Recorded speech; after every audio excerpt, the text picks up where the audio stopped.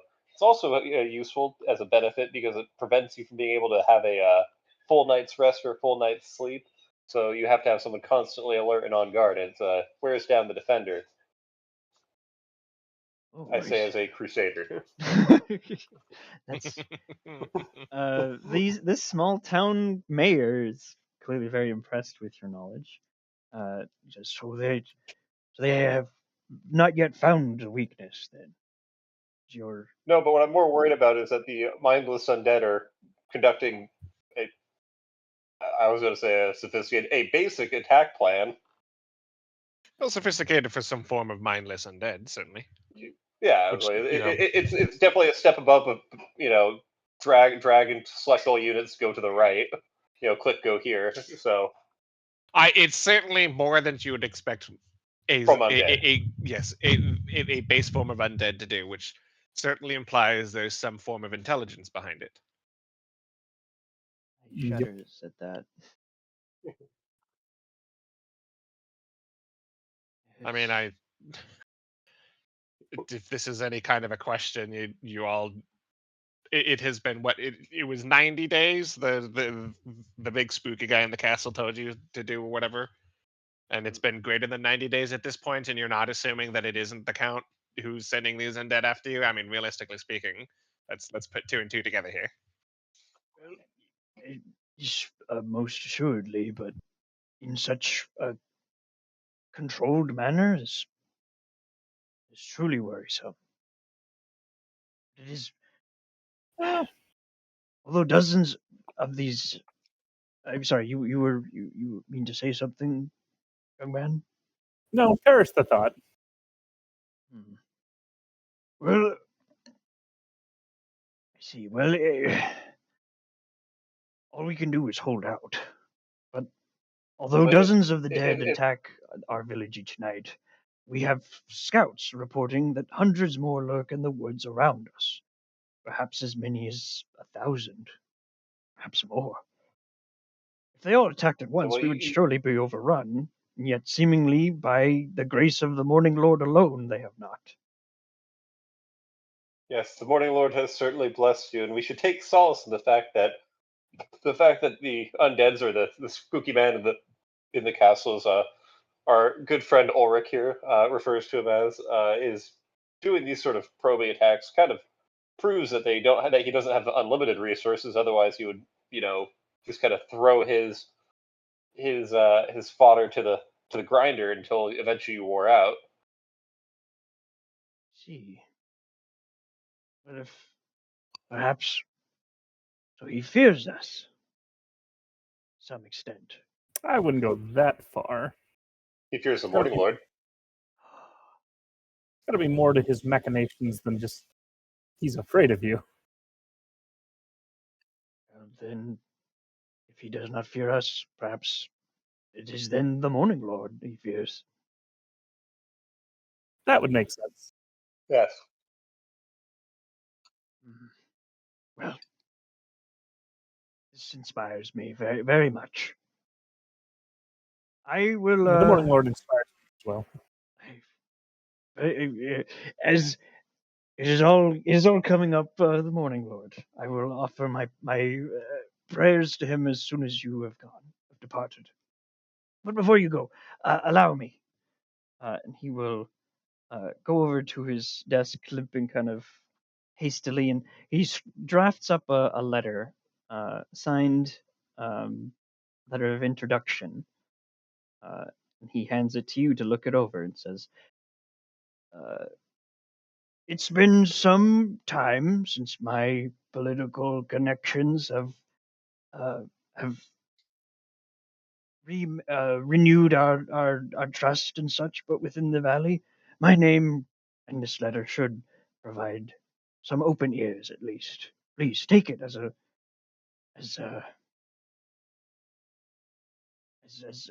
may help you in your travels. I will graciously accept this letter of writ recommendation. Letter of introduction. I'll put it in the Letter of introduction. That's the term. yeah. I'll put it in the game. Don't forget to add it to inventory so we remember that we have it. Yep.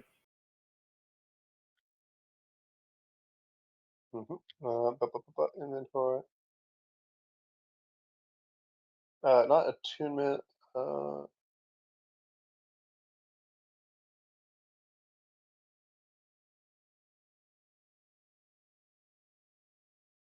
What was the Burgermeister's name? Kolyan Indirovich. How do you spell that? I'll put it. Kolyan. He just dropped it into the chat. Yeah. All right, I will. Oh, you put it in the Discord chat. Got it. Yep. Yeah.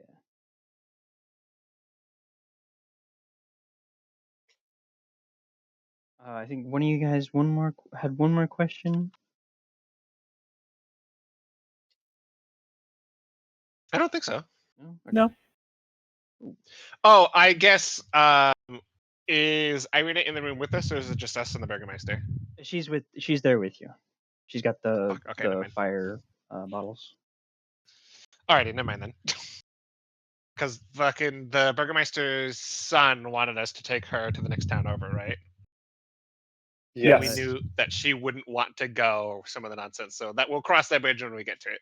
Yeah. So, Irina will once you accept the letter, Irina will step out of the door and lead you towards the eastern barricade.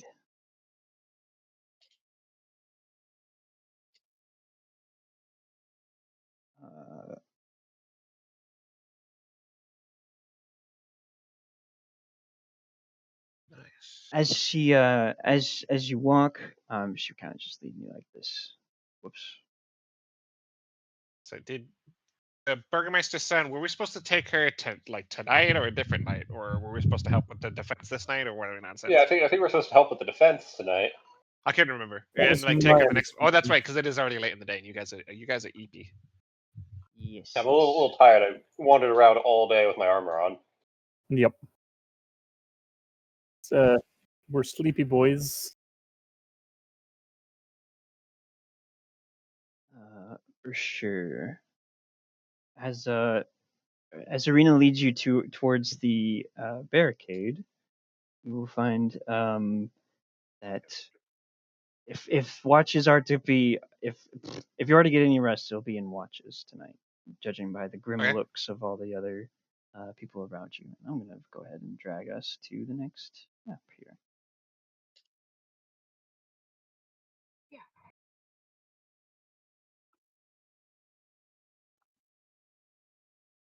Ooh. Ooh. Please place your tokens somewhere here. It's two very ghostly looking boys.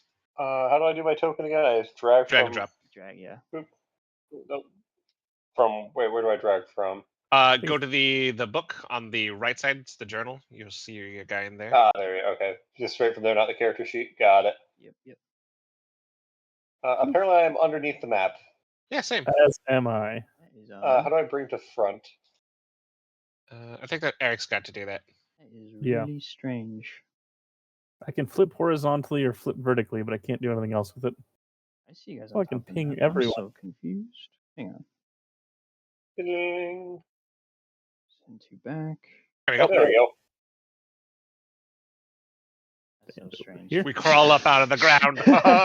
We're the zombies. All the people are very panicked.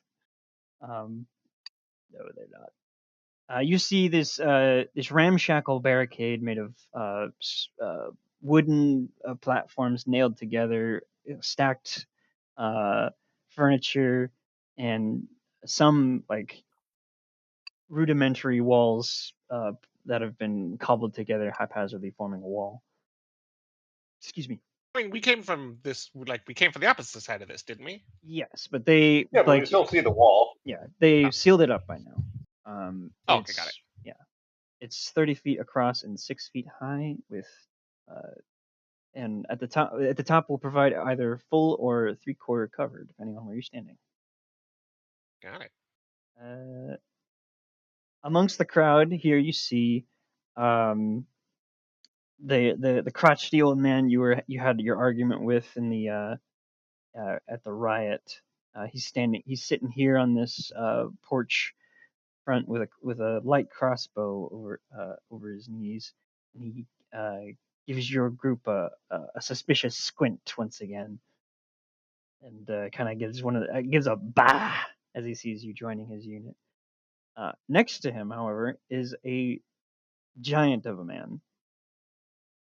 Excuse me. A hulking figure stands at Bildrath's side, a young man, tall and brawny. His shaggy brown hair falls messily across his face, and his crooked teeth glint in the gray light. Though muscles ripple beneath his tunic, there's a lightness and immaturity to his posture that belies his strength and size. He fidgets with the hem of his tunic as your eyes fall upon him.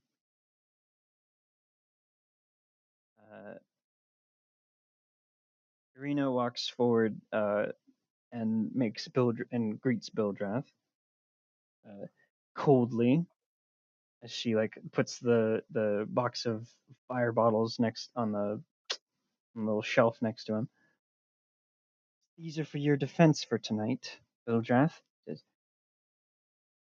very Kolyanovic.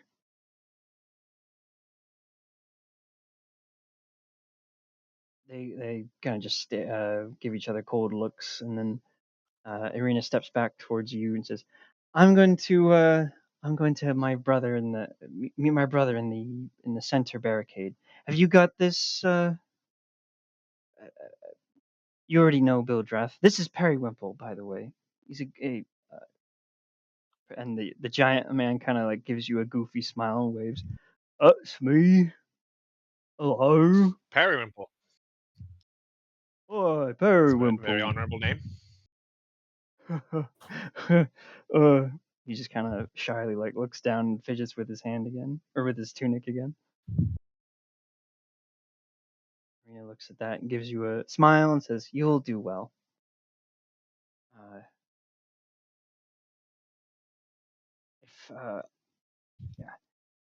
Hold this. If you need any help, call. We ring the bells. And she points to a bell. It's right set right here. Got it. Okay. Sir, from here, what would you? What was it? Sorry, I missed the ping. It's right here on the square right behind me. Cool, nice. Yep. And who lives in this house? Presumably no one any longer. That house is abandoned. It's got some torches inside, but or some lights on the outside, but no activity inside. Is there a way? Is the door barred or something, or can we set up a command post? Because it's got a second floor and it looks like it's overlooking this area out here. I mean, yeah, you can certainly Oops, go sorry. on inside. Well, this will also work. All right. I guess I'm gonna stick my snoot in there and see what's what. Sure. The duration is 1 hour. Inside, you can see where one of the outermost wall has caved in and been mostly repurposed into the barricade outside. The inner walls that still stand and hold the building up have been barricaded with wooden planks and such. You can get to the staircase where you can see overhead. Okay. There's 2 windows here, devoid of glass or anything like that. But the floor creaks as you walk out up to those windows. Make a dexterity save. Okay. Are we still exhausted? I take it. You are. You will be exhausted until I think you take a long rest.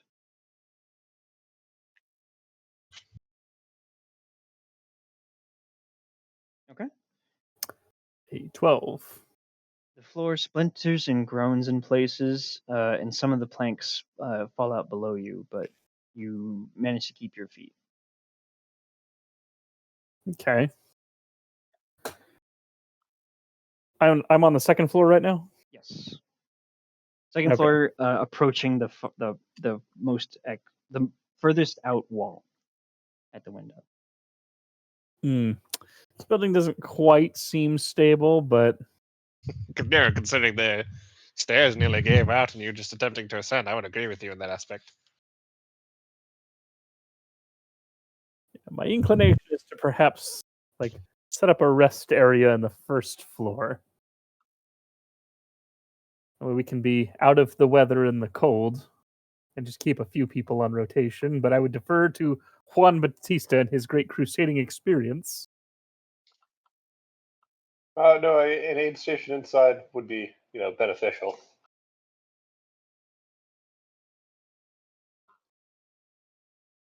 The second floor, you said the stairs creak like when you go up, like they're about to collapse. Yeah, a couple of the floorboards fell out as I was walking up. So Sorry. definitely not a great idea. No, yeah, I was like, that might be like a ultimate, like, last stand final position where you hope that people can come to rescue you, but yeah, not great for tending to the sick.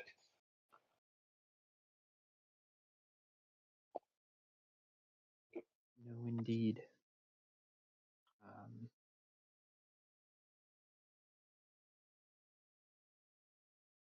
What do I still have on me?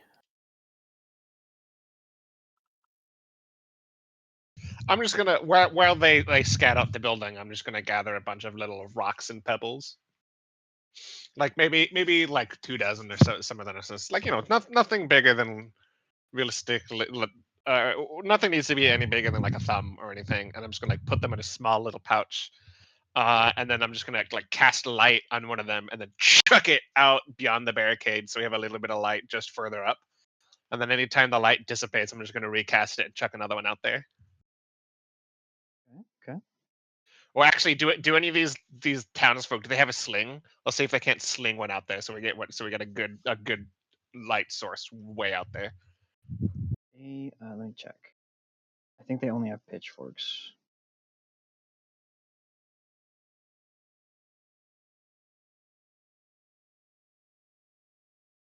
Yeah, they do not have slings. Dang it! Fucking no one appreciates the sling Seriously. because it sucks. Because it's not a I good was like, weapon. the sling, You see, the like sling should be way better. you see, like the TikTok videos and stuff where people like Yeah, sling them it and has they the same sound like a force as the rocket. 38. Yeah, it Yeah. has the same force as the 38 caliber. Like it's a handgun. Yeah. Nah, you get Like this, 1d4. yeah, it's just a D4. No, but like a sling is it's basically an artillery piece in ancient human history. It's it's when people are like, oh, David versus Goliath. David was so brave for standing up against Goliath.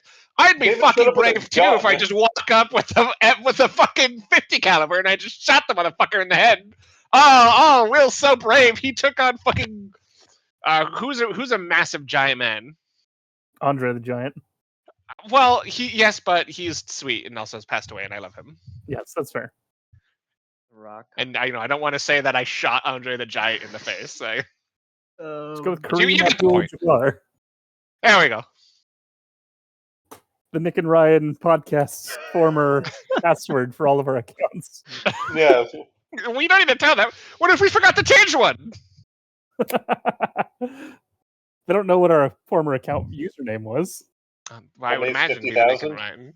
Yeah. Wait, hold on. We're gonna have to inform Nick and Ryan to check their podcast, their passwords and their vault after this. Forced password reset, everybody. All right. Right, yeah. So I guess I'm gonna just head to a little corner on the first floor building and curl up into a little spot and go into my meditation. Yeah, I would like to try to take a nap on the first floor. I'll just be over here, like get a barrel or a crate that I can stand on and look out on the other side of the barricade. All you see beyond this barricade is the road you came in on, and the mist Yep. rolling in through from the forest, closer and Yep. closer over minutes. As the last shades of light fade from the sky, an eerie silence descends upon the village. Chill wind whispers through the streets, carrying with it the faint scent of decay as the leaves of the Sphalic wood rustle in the distance. A blood-curdling howl pierces the night, followed by a second, and then a third.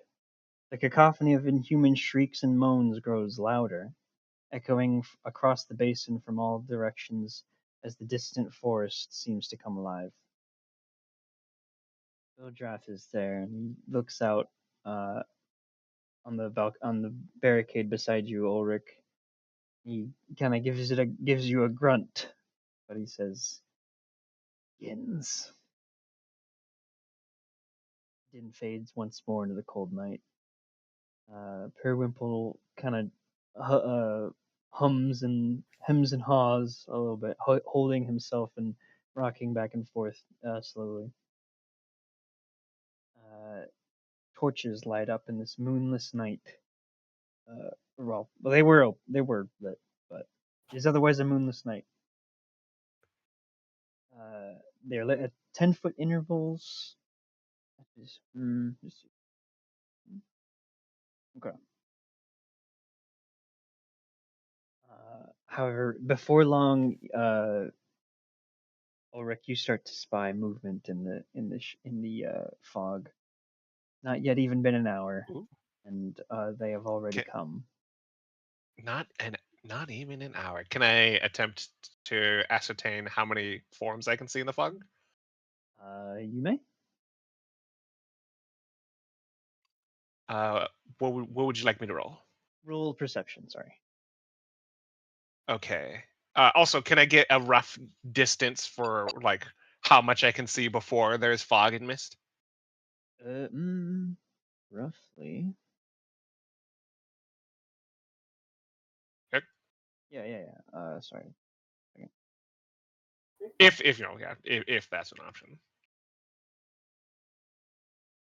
You can see about 80 feet out where the fog starts cycle in.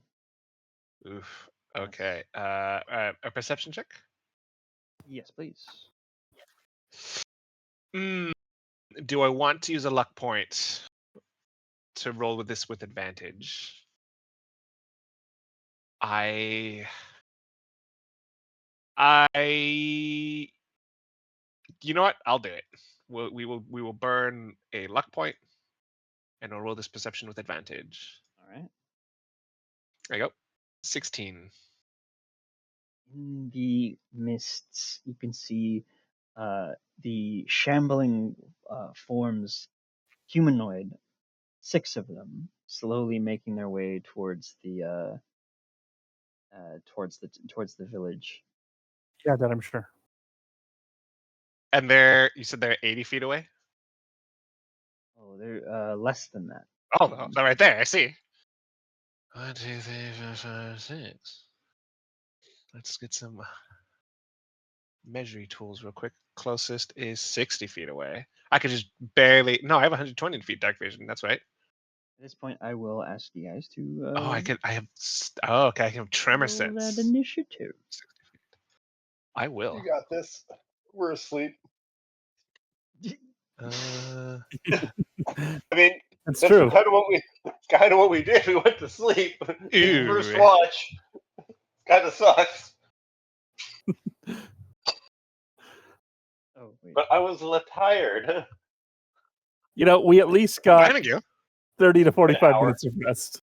Yeah, probably closer to 30 for me because I'm not. I already don't have my full armor on, so probably 45. Well, hopefully you won't need full armor. I just have my Gambison. I mean, we have Ulrich, hero of the Crusade, who's going to fight these 6 undead alone. You got this. You got a wall. defensive positioning. I do have a wall. I do have a wall of defensive positioning, a walls of force multiplier, and this is an even amount of forces on either end. So these guys, so the farmers have pitchforks. Farmers have Not much pitchforks. in the way of ranged weaponry. The fire slings. bottles. Yeah, but we don't want to use all of them immediately. Actually, I should There's more. only 12. Did I not hear you correctly that one of these dudes has a crossbow? Yeah, it's the old crotchety guy who was stupid and we made fun of yesterday. Yep. That's correct. I'm gonna say these are the fire.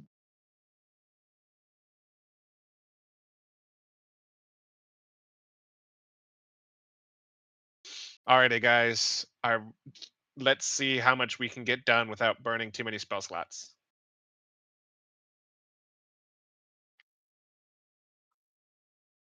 I'm going to assume not a lot. I don't know. I don't know much about zombies other than they have that one ability where they don't die when they die. You know what's really good against zombies? What's up? Priests. Yeah, you're Yeah. correct. I mean, unironically, I'm sitting here. I rolled my initiative error because it's 6.14. I did it before you added any of the initiative things, so I think it removed me. Oh no, I should be. Oh, did it? I guess it did.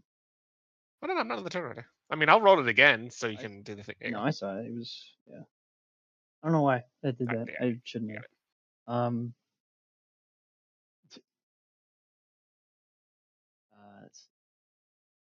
That's what I was doing wrong. I was on the wrong window. That'll do it. All right, take a minute. Next.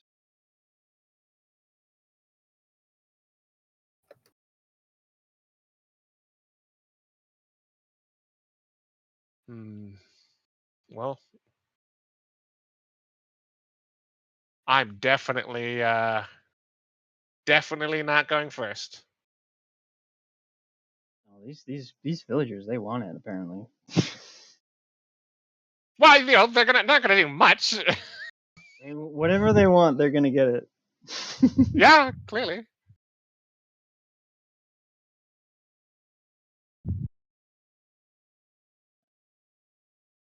We need some thematic music. Please, yes, thank you. Jesus Christ. Did nobody notice the name of our dungeon master today? Did not know. Alright, so For those of you listening to the podcast on our Roll20 game here, Eric's name that he's given himself is Little Vampire Strahd LaBeouf.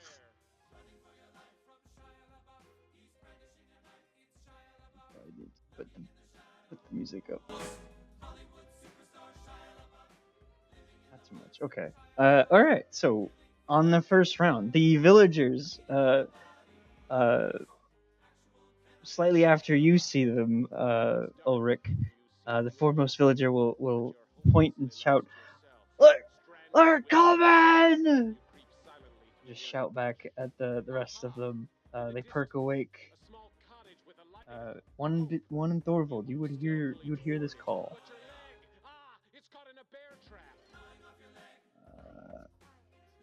Will take no further action, however. I get the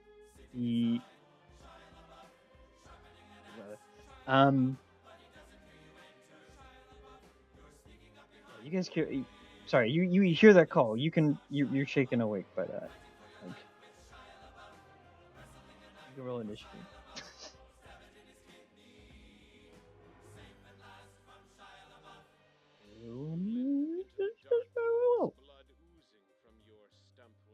Well, I guess it's just me, Eric. I guess it's just you. Oh, Okay.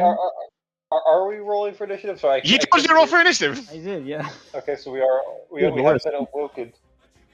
Don't worry, my initiative is a +0. All right. The initiative. Normal.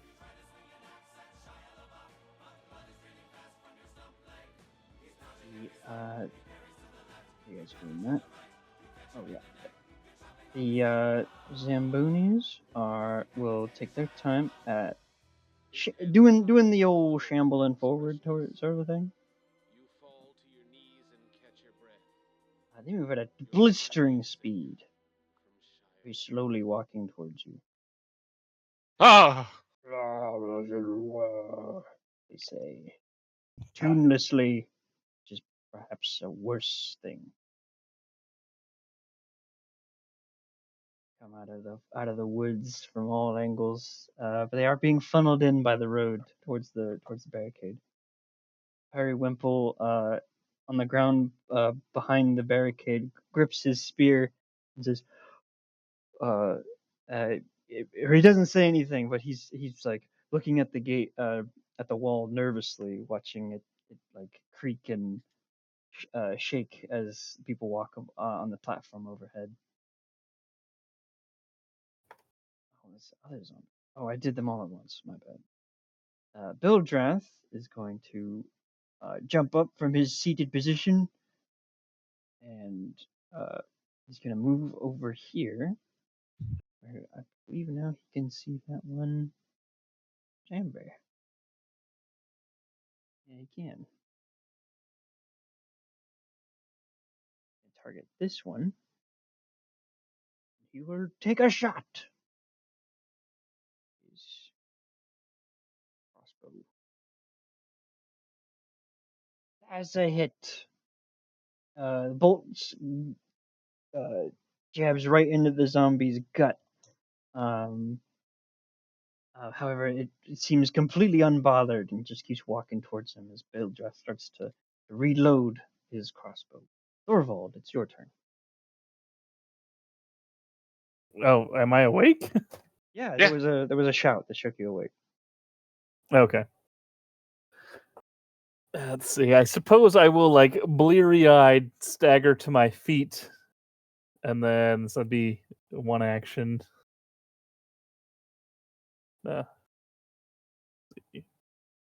Just heard a ping. Was that a Discord ping for me? presumably. You said, sorry, the barricade gives us 3/4 cover? Yes, unless you're in one of Yeah, like you said. unless you're like behind it, Okay. then you get full cover. Yeah. I'm gonna stagger to my feet, and then I'm gonna kind of slide over to Juan Batista and nudge him in case he's not awake. And if he is awake, then I'm gonna aid him to his feet. I will take the aid to my feet. All right. No longer prone then.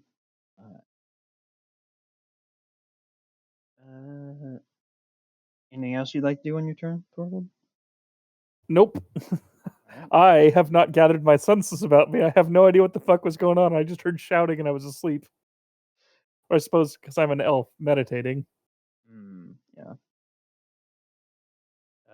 Ulrich. Oh yeah, I am an elf. Oh, that's right. That's actually important to remember. It only takes us 4 hours. Yep. Yep. We've done 25% of our mandatory sleeping. Alrighty.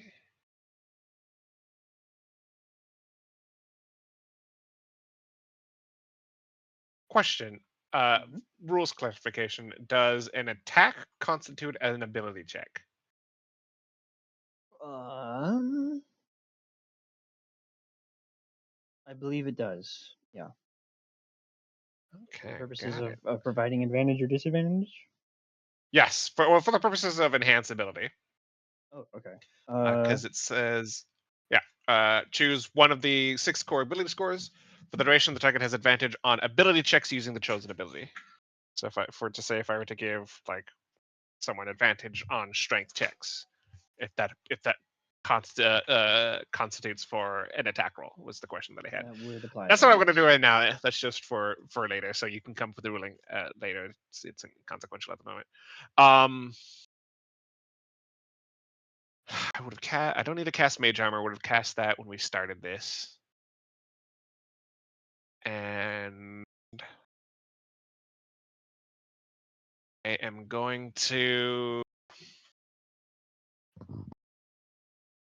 We'll probably. So which was the one that got shot with the crossbow? The one in the far north. Yes. 5 piercing damage. How far away is he? 45 feet. So he's well with it. What is the range on Sorcerer's Burst? 120 feet. I could fling one out over to him. Probably shoot the guy who's a little bit closer though. So I'll target this one right here. He's only 20 feet away with the Sorcerer's Burst. And I need this one. Thank you. And I going to, as a bonus action to start with, I will use 1 charge of innate sorcery so I can make my attacks with advantage. Okay. And just fucking, I got resources, may as well use them. What are my magic options? I can heighten a spell. There's disadvantage on saving throws.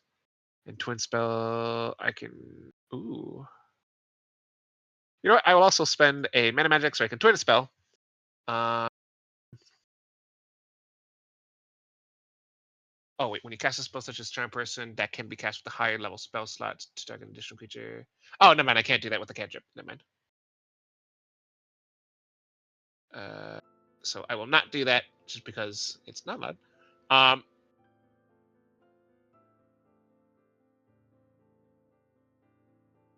will have to remember that then.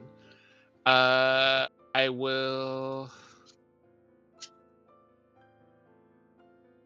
Ooh, that'll be fun actually. Oh, sorry. I'm just thinking of things of the future.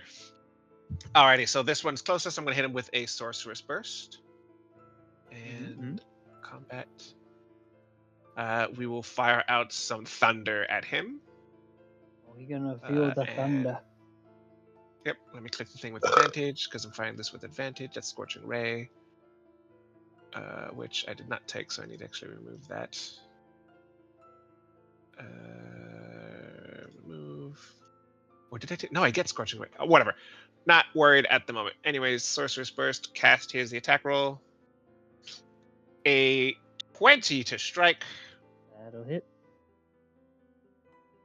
And 4 points of thunder damage. 4 points of thunder damage. His bones be rattled.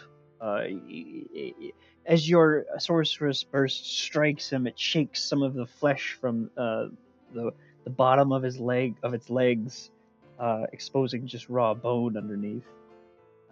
As it continues to march forward inexorably. And then Ulrich will call out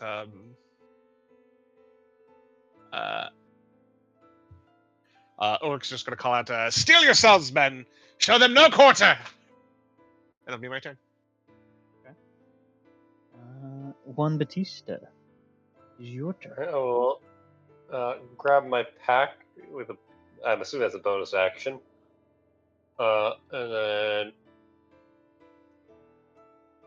Actually, as part of your movement, you can do that. Oh yeah, I'm gonna grab my pack of stuffs. How do I? How high is it to like go up? Like if I'm running along this catwalk, like here, is it just like a straight line up to the wall, or is that like additional movement? Like if I'm going like, I'd to say get up to the. I'd say these 2 boxes will be difficult terrain, but that's fine. 5. But that gets you 6 feet up. 15, 25. So that's 30 then. And then let me measure. Ooh. That's all I can really do then. Because I'm 5 feet too far away from being able to target anything with my stuff. Yep, that's my turn. I don't have a. How do you? There you go. Eric does it. Oh yeah. All the zombies already moved, so this is round 2. The commoners. One of the commoners has taken one of the fire bottles and will throw it. forward. Try to get at this nearest one. And we'll make a ranged attack. Oh.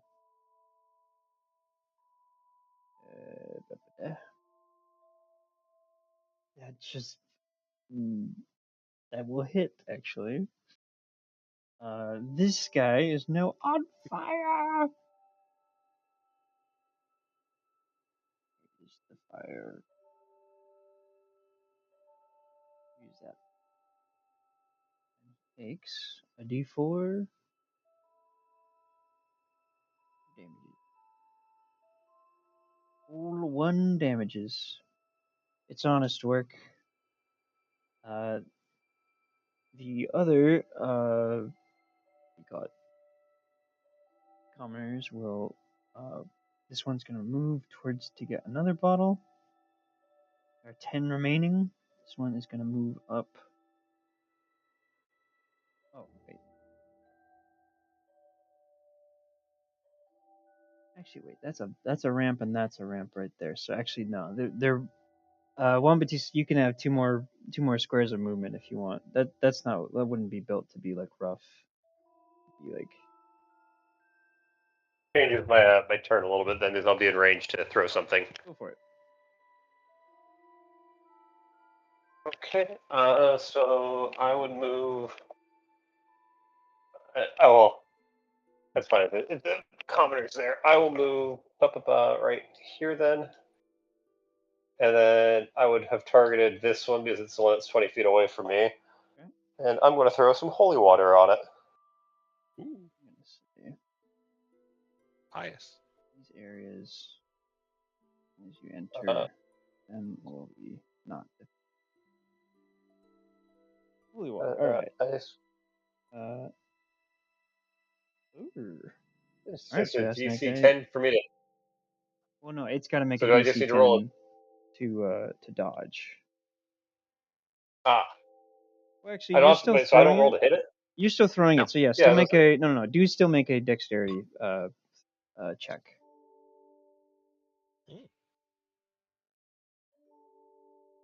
Okay, I just need to roll a flat D20 then. Yeah. What? Because you rolled a 1 and he's got a -2. Oh. Did I roll? Oh, I thought I just did my Well then, DC. unfortunately, your attack All right, well, You misses. hit details and it breaks it down for you. Yeah. Yeah, all right, well, that's it then. Unfortunately, your bottle splashes splashes harmlessly on the ground, but the bottle doesn't break. Yeah. Then the commoners do their thing. They're still like bracing, and they move forward with their pitchforks, ready to staberize anything that comes close. And they're like, hold until you can reach them.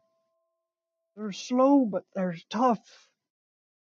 And this zombie is going to rush forward. You already moved all of them, didn't you? As it starts to scrabble at the barricade. Wait, didn't you say you already moved all of them? This is round 2. This is the second round? Yep. Oh my god, it is. I'm so sorry. Yeah. I just turned and looked, like, wait a minute, hold on. Oh no, peace, carry on.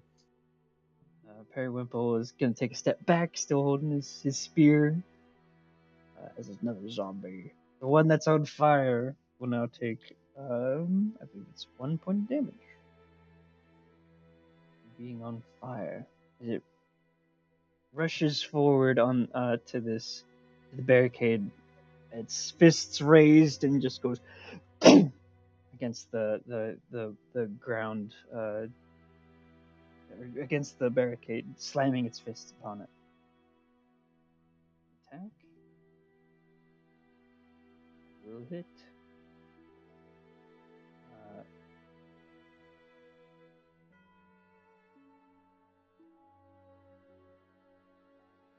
The whole barricade shudders under the blow, and the commoner next to you, Juan, like they have to struggle to keep their feet for a moment, but they like take their pitchfork and aim it down, What is that? So sorry, real quick. Hmm? So, holy water, I don't actually roll. It is, if you read the description for it, it is just straight up the enemy rolls. That's not. That's like.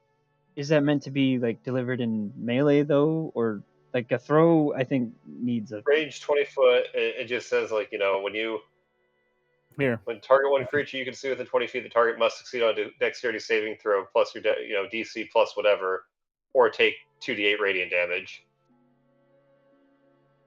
That's Oh, the okay. text Yeah. right there. Yep. There's all right then. We'll go ahead and make. Yeah, that it's kind of weird. It's basically a fucking so it's fine. It still passes. It's just Okay. it's like a weird discount spell then. It is weird. Yeah, but I could like see it being a thing where like if you're close up to someone, you just dump it on their head or slash it in their face. But like a throw, I thought would be like. But if that's how it Well, is, Eric, as the final arbiter of the rules, you're going to decide. Yeah, that's up to you. You are the DM, but yeah, that does seem like something that the I think it makes Fine, you sense would to have do. I figured think it out. makes sense to do a throw roll if you're gonna throw it. So let's do that in future. This time, either way, yeah. Yeah, so if I'm throwing Sure. it, I make the roll. If I'm just dumping on them, they make the roll. Or if I throw it, do they also get a save on it?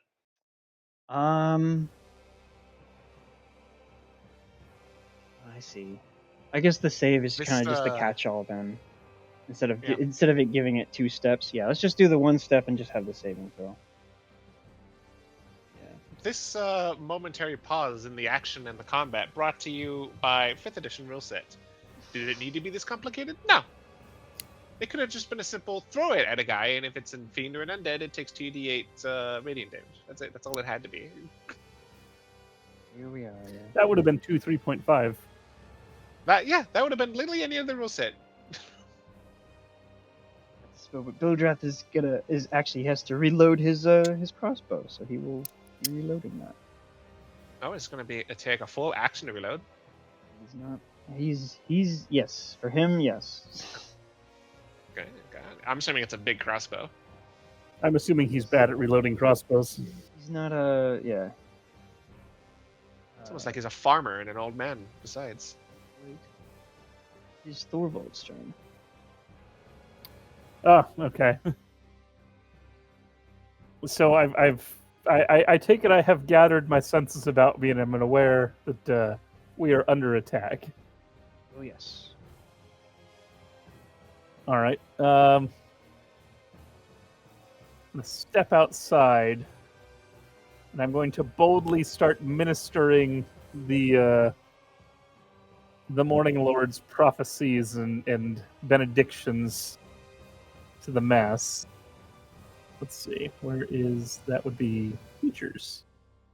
This is my final bardic inspiration for the day, and we're gonna go with the Tales of the Beyond. So let's see what we get. Who are you inspiring? I just roll to see what I get, and then I can pick to use it later. Oh, okay. That's cool. The I'm sure you've explained this before, but I'm not going to remember. Ooh, a 6. Okay, so that would be this one. Tales from the Beyond. Yep. Tales of the Traveler. Temporary hit points equal to a roll of your bardic inspiration die plus your bard level. While it has these temporary hit points, the target's walking speed increases to 10 feet, not to 10 feet, and it gains a +1 bonus to its AC. Ooh. So I can assign that to anybody. You good? Well, the obvious choice is the main tank Juan Batista del Tigre. You can also put it on. I think I'm gonna go. Yeah, I'm gonna go with Juan Batista. Yeah, so that's the obvious choice, and then the king can lob himself over the barricade and fight like a man. He's got that extra. Yeah. Oh, that was me. You got to roll your inspiration die because you're going to get temporary hit points. Oh yeah. You get the traveler bonus. So where's my bardic inspiration die? It is a d6. So /R1d6. 2. So 5 temp hit points. 5 temp hit points and a +1 bonus to your AC, and you also walk 10 feet faster. No. I'm at 540 and 16 AC because I don't have my heavy armor on, so I'm at 15 plus shield, or 15 with my shield and the gambeson. So now I'm at 16. So I'm down 3 AC. You hit me But on fast 16. as fuck, boy. But I'm very fast now. Cool. All right. You walk as fast as these zombies sprint. It is Ulrich's turn. It is my turn. So I have full cover, or only 3/4 cover You while have he's adjacent. 3/4 right here. Okay. 3/4 cover is +5 to my AC. Mhm. My AC is 15 currently, so I can just I don't give a shit. I can walk away from this guy.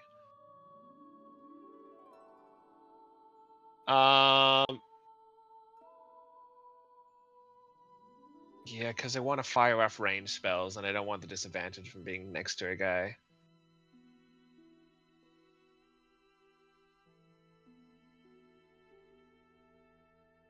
Yeah, okay.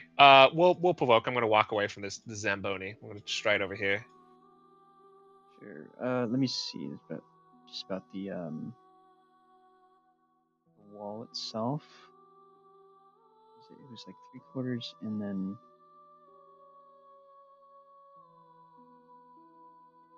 behind the barricade, 3/4 while standing on the platform. Okay, yeah. Just no matter where. He will make that attack of opportunity Yeah, go ahead. because he does one thing. It's Nope. slam. That's not gonna. My base AC is 12. With mage armor, it's 15. With the 3/4 cover, it's 20. So I was very safe. He's and he's like "Blah!" His fingers just kind of scrabble lamely at your feet as you step I back. don't even notice him doing anything. I just hop down from the crate that I was stood up top and walk over here. And then I'm gonna. Can I? I really kind of beans my meta magic choices, boys. I was planning on doing something different, and then I just didn't do it. So I'll have to change those later. Anyways, I'm gonna use the second rank spell slots, and I'm gonna cast a Scorching Ray. All right. Forget how to cast it. So I hurl 3 rays, hurl them at one target within range or several. Spell attack on each ray on a hit. It is 2d6 fire. So we're going to target the 2 in the front. Okay. So 1 is going to go into each. And who's the next closest? 35, 30. Who's next, actually? And then we'll fire 1 at this one over here, just because his turn's upcoming. Okay. So we're going to start with this one, then this one, then this one. So just from the north all the way to the south. Sounds good. Okay, so starting with the top guy, and I still have my advantage because of my sorcerer's potency. Hold on, is there another bonus action that I can do to spice this up? Even more so. I can use Stone Cunning so I can get Tremor Sense. That's not exactly important at the moment. These don't require saving throws, so I don't need to do... I guess I could Twin Spell Ray of Sickness. That'd be cool. Yeah, I'll do that next turn. We're just gonna burn some spell slots, gentlemen. Okay, so starting with the northern dude. Scorching Ray +5. You cast it. Oh boy. Oh, All did of it it. in turn. So a 24, and 11. Yeah. Alrighty, starting with the northern one. Mhm. Actually, hold on. Are any of those? It's a 19. Dang it. It was like that was almost 2 20s, but it's 2 19s. Aw, dang. Yeah, I know. It's just like, wait a minute, 24 is a big number. What did I roll? Okay. So the northern one will take 7 fire damage. This central one here will take 8 fire damage, and the southern one will take 9 fire damage. That's how you count, gentlemen. They're very much ouchies. These zombies, as they're now. One of them is already on fire, but is now been seared once again, or scorched, rather, I should say. And that brings it. Now he's definitely on fire. He is. Was that all for your turn?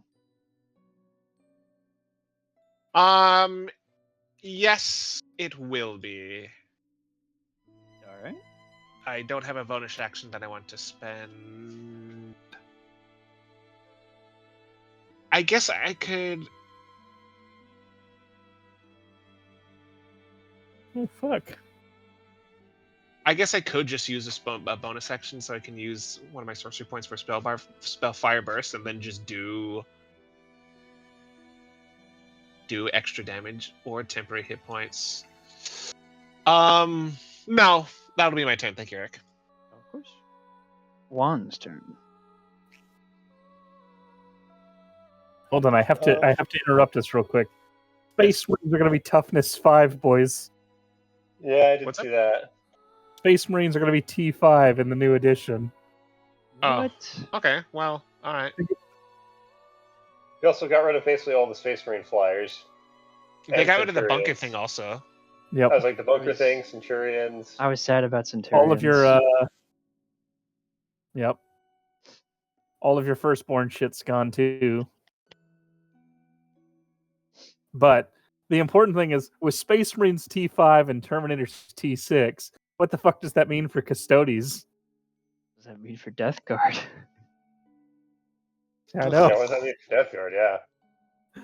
Some beefy boys are going to be on the table. I haven't been interested since 9th edition, so mean, this is Yeah. inconsequential news to me. Yeah. I mean, we should probably meet up and do like a 9th edition game at some point. Nick and Ryan both have I mean, told we me should also just meet up and hang out. have both told me that they expressed some interest in playing. So we could totally make an episode. You know what? Good for that. I'm a little upset at Nick and Ryan at the moment, so they were a little rude. Am I wrong? No. But Okay. I have on good authority that they are trying to reach our good friend Chris to get him to join us. I'll hold my breath. Yeah, I'll No hold my offense to breath on that Chris one. out there, but I will hold my breath. I mean, at this rate, we have a better chance of Henry showing up. So you know, Henry's a great guy. he is a great guy. Henry is great. Let's hope Nick and Ryan can get Henry to show up. Anyway, yes, I will have to. Does flanking do anything in this edition? I don't remember what 5.5 does. Oh, I I think we think talked it about does, this. but only if you're on His- top. Historically, flanking gave you advantage, didn't it? Yes. Let's check the rules compendium.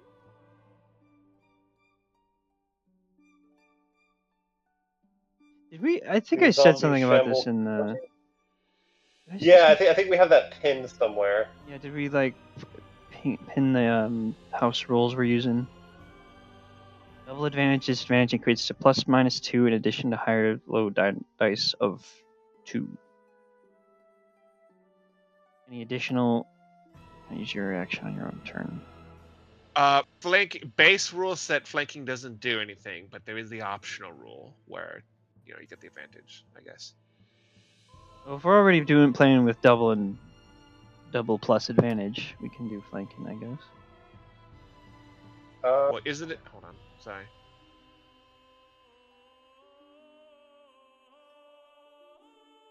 Yep. According to flanking optional rule found on the page 251 of the Dungeon Master's Guide, grants advantage on melee attack rolls when you and an ally stand on the opposite sides of an enemy. I know we were doing the double advantage thing, where if you have double advantage, you get a +2, and so Yeah. you get so on and so forth. I guess I mean, did we want to do it with flanking? I'm fine with that. All right. Well, I'm gonna risk it all for the biscuit then. Well, go there, attack him with the longsword by Lysander's Light. All right. Well, that's the first one, and then with advantage. no, that's not even with advantage. It's just a roll. Yeah, I know. I said with advantage, so the other one with advantage. So Okay. there's the fail. You could at the top of your character sheet, you can click on the thing for. Yeah, click the little thing for it. Yeah. All right. So it does damage. 6 slashing. Whoa. 6 slashing damage, and he is sapped. He's at disadvantage on his next attack roll at the start of his next turn. Whoa. which would be I need him- super bad news for anyone, let alone a zombie. I need him dead because I'm about to get gangbanged by like 2 other ones that can reach. Well, you him can at run back this over point. this side of the barricade. Oh, that's right. I keep forgetting that you can do that in this edition. Boop, and I hit him from back. There we go. That's my turn. Yeah, you just hop down, you slash him very heroically, and swing yourself back up before you even touch the ground. I keep forgetting that in 5.5 that you can that hit and run isn't like a literal feat tree that you have to go down. You just do it. Yeah. Yep. And just in time Also, for... shout out to Patreon for DM_Andy for providing this with this lovely map. I understand that you viewers cannot see it, but I just figured we'd shout him out just because we're using his map at the moment. This isn't a paid sponsorship. Sponsors feel free to reach out to us at nickandryanpodcast@gmail.com. But we just figured we may as well do it. Keep the community going strong. Indeed. So we have that's the first zombie made its move. It did a full action movement. Next one is going to charge forward with its own shambling gate that goes up to crashes itself against the wall as well. Another zombie goes up over here and is going to attempt to make its way past the gate, but or past this wall, and it makes its way up here. Oh. Well, fat lot of good the wall did. Final zombie. It's over here and will make an attack against the it's like there's a part where it's like definitely wall, and there's a part where it's just rough terrain. That's where it's crawling over. No, yeah, I can see it. Yeah. This one is gonna make its attack against the wall. This one is not sapped. However, the attack will it is rebuffed. No great shudder in the gate this time.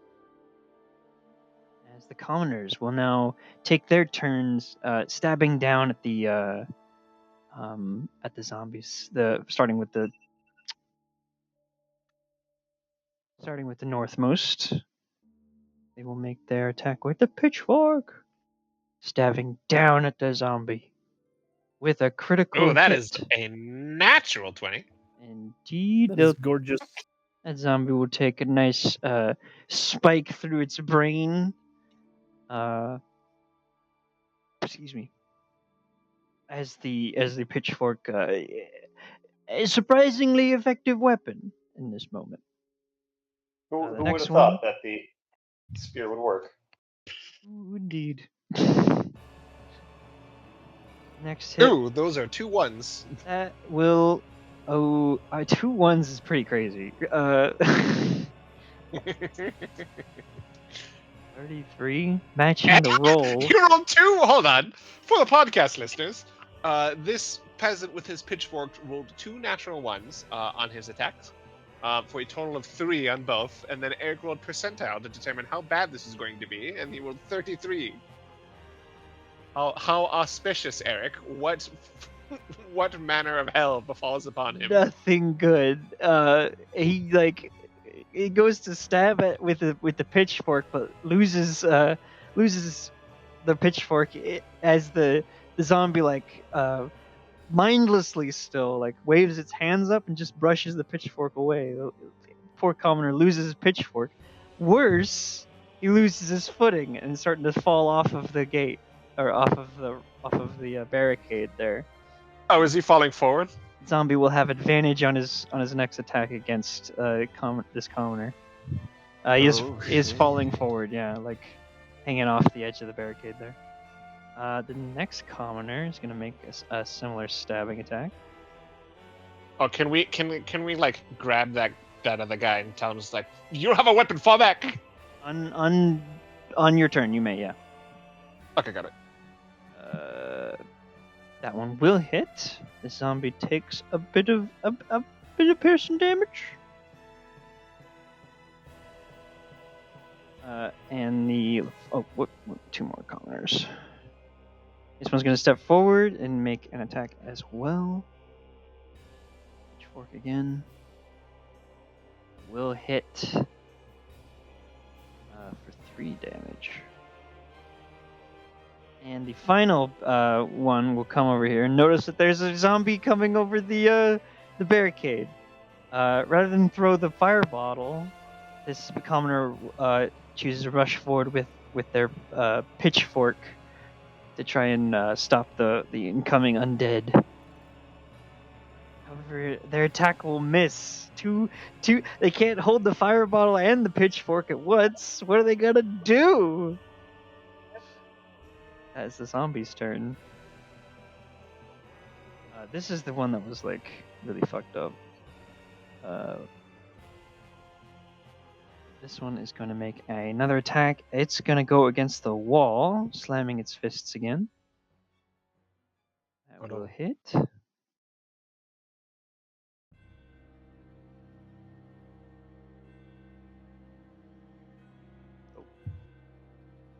And then it's Periwimple's turn. Periwimple has been kind of watching for this, and he's going to move over and try his best to block the zombie from getting to Bildrath. And he's going to try to stab it with his spear.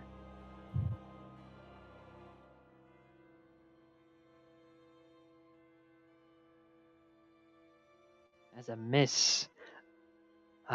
Gentle-hearted as he is, he's having a hard time actually making a concerted effort to damage this thing.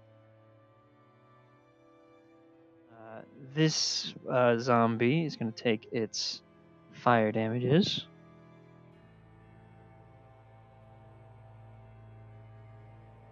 Let me just double check its.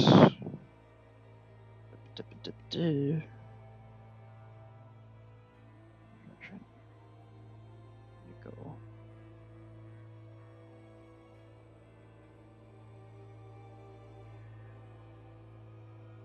Oh, there it is. 1d4 at the start of each of his turns. Okay. 4 damage. Ooh, lord. The full damage, this zombie is scorched up in fire and burns, collapsing against the wall. But then it stands up again once more, trying to... Oh, wait. Actually... As the fire extinguishes itself on its burnt corpse, it still has the strength to make another attack, perhaps. Actually, the fire would not extinguish itself. It's still on fire. I'm gonna slam the wall. No good. He is disadvantaged to slam the wall. He is disadvantagedly slamming the wall, but he is now focused. However, he's already done with his... Yeah. He has used his undead fortitude. What? There we go. Next up is Bildrath, who has loaded his crossbow. He's going to take a few steps back. Well done, lad! Keep it there! He's going to shoot at the zombie that's attacking Periwimple. Will hit for a hefty 8 damage. Next up is Thorvald. All right. Let's see. I'm gonna channel the Morning Lord's flame into this one. Let's see, that's 60 feet. That's 35. All right, I can make that. We are gonna sacred fire this boy right here. Okay. So blip, and then it's let's see. Gonna make a DC 13 dex save. Yep. DC 13. No good. Haha, you failed much- like a crit. How much damage was that? 1d8 radiant. All right. So /R 1d8. 7. Ooh, auspicious. And which one were you targeting again? Lord of Truth. This one right here. Gotcha. Center boy. All right. The Morning Lord's light shines down upon it and burns away some of its corruption before your very eyes. Excuse me. Anything else you'd like to do? Praise be the Morning Lord. All right. You know what? I'm going to try to do a rousing. Would you want me to roll a religion check or a performance check for trying to give a little benediction during this brief combat encounter? Why not both? Dealer's choice. Choose one. You choose one. Let's do some religious stuff, some Okay. religiosity here. I'm a sleepy boy, apparently. You are taking a -2. Your prayers come with hesitance in this dire situation, and you find you lack inspiration in this moment to try and inspire those around you. It's, too much. Oh no! Ulrich, your turn. It is my turn, you say? Okay.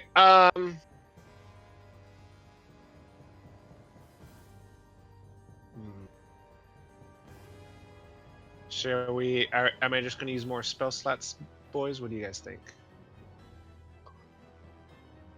I think you have to. Yeah, Unless you I want mean, this dude that's taken all the damage is still alive, so. Yeah, well, I've got it. That's why I'm asking. Yeah.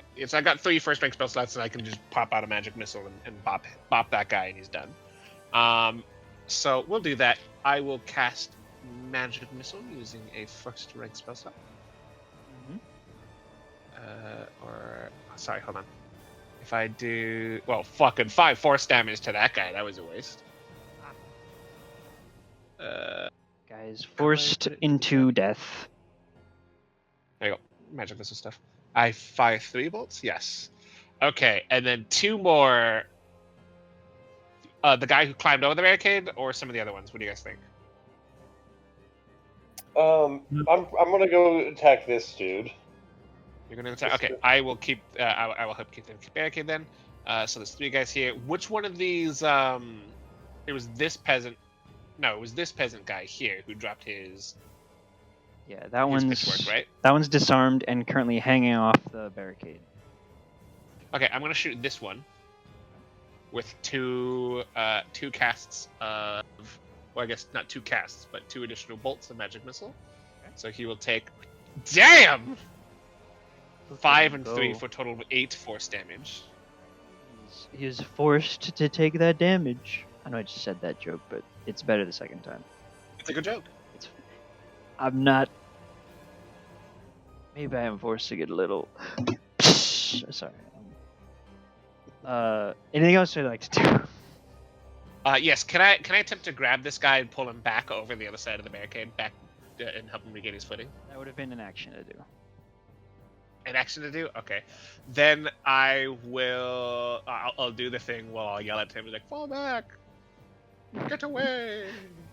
Run, you fucking idiot!" Fall back! And then Fall back! I will use as a bonus action. I will use. How bad hurt does that one look? Pretty bad or nah? The all the zombies before you look pretty rough right now. Okay. They're missing limbs. Some missing a lot of even of their corrupted flesh. Like they look pretty beat up. Okay. I will use as a bonus action. I will spend a sorcery point to use Spellfire Burst. And I will use Radiant Fire, and I will hit this one here with 1d4 points of Radiant damage. Okay. For 1 point of Radiant damage. They can't all be winners. Damage. No, I suppose not.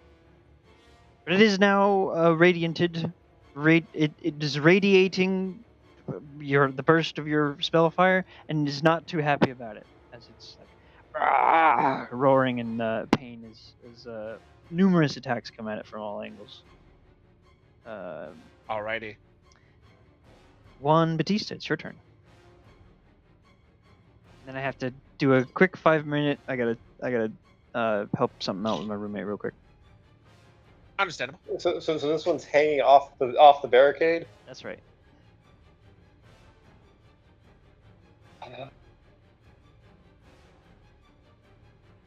Fine, I'm a hero. All right. There. So do I get flanking if I'm here from that one still? Yes, you would. All right. I'm gonna in all honesty, I would just stand here instead of moving all the way down there. Oh yeah. Because you would get flanking that way, and then you're only provoking from that guy as you run back this way. Yeah. Unless you like sneak around over there and stand in that square. No, I'm gonna go back to where I was. So I'm gonna hit. Oh, I guess you would technically provoke from this guy because you would move out of his threatened space. Oh. Because you were still right here. Yeah. Huh. Oh, sure. I'll give it a. Unless you just want to stab at him. Don't think that would hit. Well, you'd be moving out of it after. Yeah. It's just...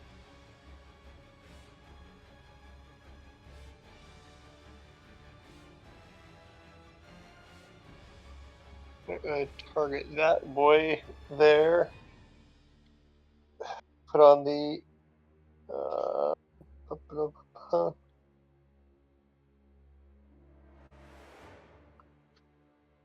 Okay. Alright, I'm a hero, damn it. Alright, let's see. We're gonna swing with the longsword. Good thing we have advantage. Well, fuck me. That's not it. You sapped. Yep. It doesn't hit. No, it does. 12 hits? 12 hits, yeah. Oh, okay. Then. Yeah, they don't have super high AC. 7 damages. 7. He is sapped. Oh, dude, and then you have fucking sweet disadvantage when you run away. Yep, and then I'm going to Shield of Faith. Wow. Yeah, because it's a bonus action. Cast Shield of Faith on, I suppose, myself.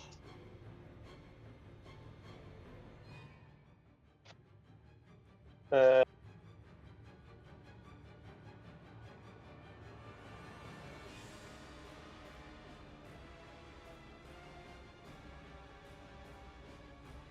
gonna here. Should I go back on, or should I just fight from the ground?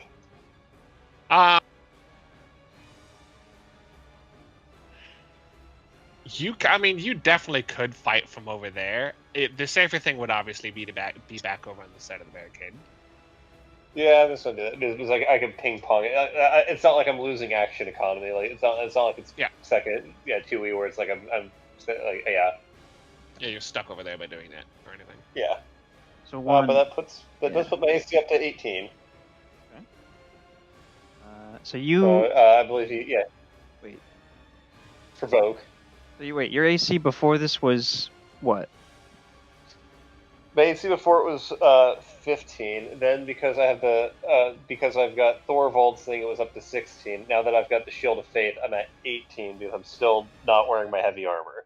Okay. If I had my armor, my AC would be much higher. Okay, so that slam did hit you. Then you did take 2 bludgeoning damage. Okay. Yeah. That goes from my temp HP. Yeah. Remember, as soon as your temp HP is gone, you lose your bonus from Thorvald in addition.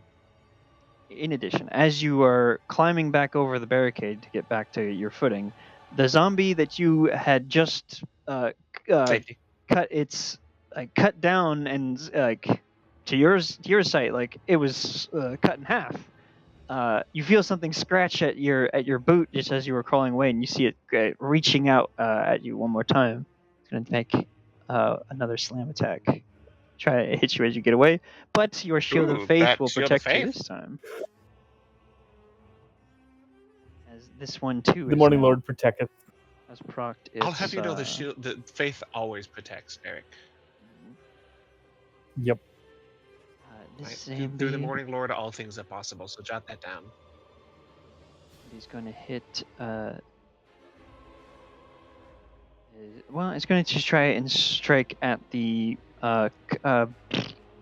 commoner that's manning this barricade. Peasant. Isn't. It will miss, however. Why did that not show up over here? Attack misses. There it is. There it is. Yeah. Jeez. This one will attack the wall once again. Actually, well, wait. Oh, yeah. That's the one that got bisected, so it can't like reach the top anymore. So it's still just hitting the wall. That will miss as well. This zombie is going to try. See the one of the commoners is coming at it with a pitchfork, and one is well, it's going to go towards that one first because that's one it saw first, and it will hit. Oh God, a 21. And it will strike that commoner down.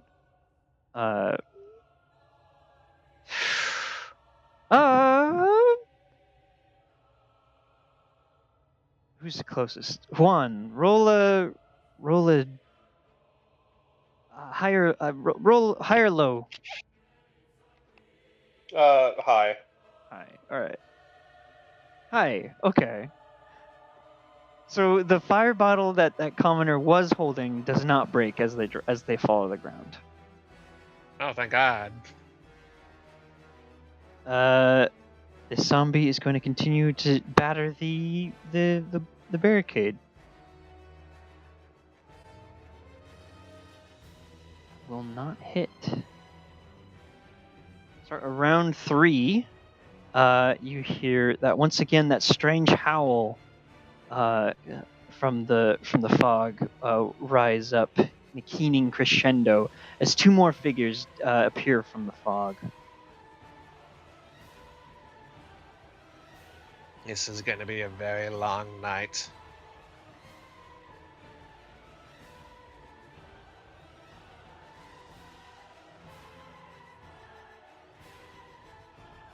As 2 more humanoid figures emerge. At this point, I'm going to go ahead and take that 5-minute break. This is start of round 3.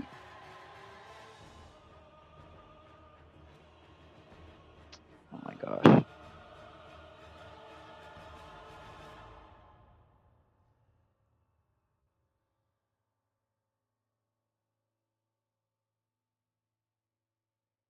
The zombies went before Periwinkle, and counters go before the ghouls. I think that's it. I will be right back, guys. Sorry about this, but yeah. Just a second.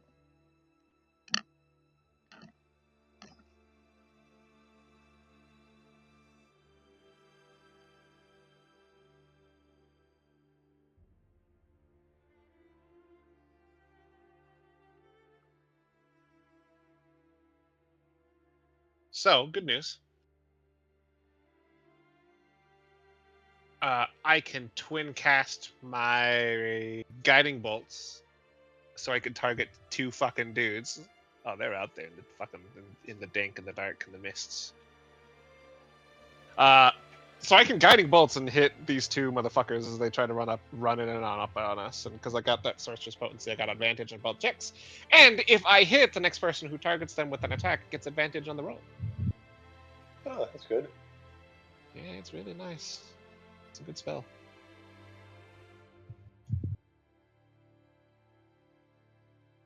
Also, it does radiant damage, and I don't know if fucking the undead are weak I to don't them or think not. they have But weakness or anything. yeah, I don't think so either. But you know what? I can dream.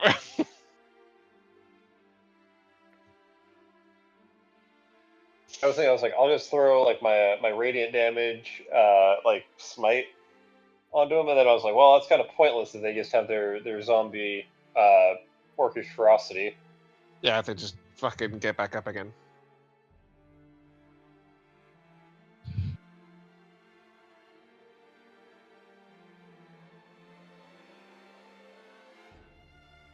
Like if memory serves, I'm basing all of this off of copious amounts of hours of Baldur's Gate.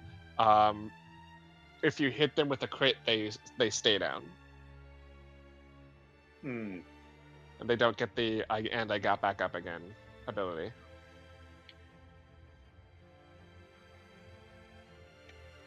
I must say, after playing a paladin from level 1 here, and then just multi-classing a paladin at level 5 of Bard, Bard is a lot more fun in the early levels. I would imagine. I mean, a lot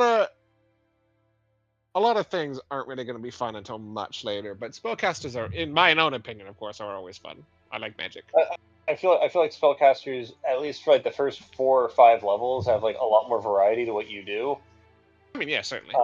Yeah, I was thinking that the other thing is like with the paladin, like if I didn't have a Shield of Faith, I just wouldn't have a use for a bonus action, so I would just be action inefficient, like for 5 levels. Yeah. Where that always just kind of feels bad. Hmm. Where it's like, oh, there's an action on the table that's just kind of sitting there.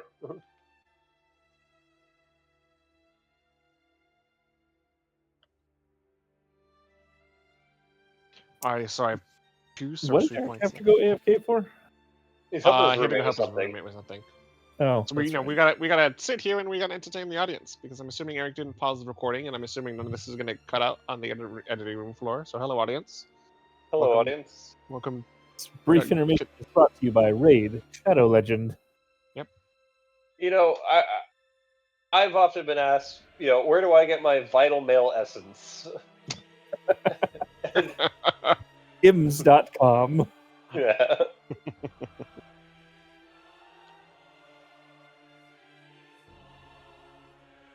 Man, I just like, jeez, how did Nick and Ryan do it, dude? How do you just talk?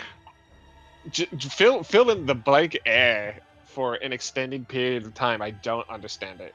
Well, what we need a topic to talk about. We were talking about the D&D action economy between 5th edition and Pathfinder 2nd edition, and that's Sure. fertile ground for conversation for sure. Because, I've got after a all, hot topic for you boys. Apparently there's a YouTube video going around discussing what is the superior height. we all know it's about 6 foot, but what are the manlets trying to get put out? Let's see, I'm trying to... So apparently the worst height is... 5'11", we know this. 7 foot to 8 foot 11. 7 feet? 7 to 8 foot 11. I suppose, yes. That would be quite awful. Being being ridiculously tall. I would imagine would suck. I am not ridiculously tall. I don't believe either of us are. We're all at No, least none of us 6 are foot. ridiculously tall. We're just standard tall. Yes, We're just yeah. dating profile height. As me and my 2 coworkers, Charles and Garrett, always say, there's no reason to lie about your height on a dating profile. Charles is 6'2" and Garrett is 6'7", so. Jesus. That's a tall gentleman right there. Yes, I know. He has to buy his shirts at a special store. I believe you've spoken to me about him before. I'm fairly certain. Yeah. I don't remember the context or anything, but I'm fairly certain we've had a conversation about him before. Oh, Eric. Yes. What any fun stuff that happened with you one trial about the people that you're allowed to tell us about? So that case is over, so I can do a tell-all here. Oh, perfect. You heard it here first. Okay, so I gotta shut the music off. It's loud as shit. Yeah, this is you heard it, we'll have like a little editing segment in here where we'll get like news copters or whatever thing. Like okay. Yeah. So this is this case is a fucking story. Okay. 21-year-old, 22-year-old, a 21-year-old is dating a 20-year-old. 20-year-old gets pregnant. Bit of Tell us all the background. time. Yeah, bit of background. The 20-year-old, apparently the mother of the 21-year-old, the guy, walked in on and caught the 20-year-old, the girlfriend, sleeping with the 21-year-old's best friend and neighbor. Sure. Anyways, so the girl gets pregnant, and then the guy dies 3 months later, and thus arises our lawsuit. So the way the guy dies is he's an irresponsible 21-year-old. He goes and buys a Kawasaki Ninja stunt bike that can go 0 to 120 in 4.8 seconds. Tale as old as time. Yep. He's driving on a flat, straight road. I don't know if any of you have been in the city of Cerritos and the city of Lakewood before, but he's driving down Del Amo Boulevard. Flat, straight, nothing exciting going on there. He comes to a stoplight. He's traveling eastbound on the roadway. At the same time, there is a lady who's trying to enter an apartment complex 150 feet away from the intersection. And she pulls into a left turn pocket to make a U-turn and then make a right turn into the complex. Yeah, they don't call them suicide lanes for nothing. Yep. So, she waits for some cars to pass. The cars pass. She starts her left turn. At the same time, the light turns green, and this guy fucking books it at, according to the accident reconstructionist, 74 miles an hour. Well, he paid for all 120 miles of that in that 4 second state, so he's gonna use them. He did not turn, he did not veer, he did not try to shift out of the lane or do any evasive maneuver. He just fucking headlong beelined it at 74 miles an hour straight into the fucking van. Well, of course, it's his lane, don't you know? Yep. Hits the van, and then he torpedoes off down the street, slides like 60 feet, and then, what happens. Physics does its thing. But as a responsible 21-year-old who bought this stunt bike, and as soon as the light changed green, he hit the throttle and accelerated to 74 miles per hour before he got into this accident. Oh no, he was clearly wearing protective equipment, right? He had a helmet on, but to say that he revved it would be somewhat inaccurate because he had already popped the clutch twice and he was in third gear. So he was effectively doing a burnout, waiting for the light to turn green. So that bike, the wheels were already turning at 70 something miles an hour. It just took the bike a second to get up to speed. Anyways, so the obviously he died.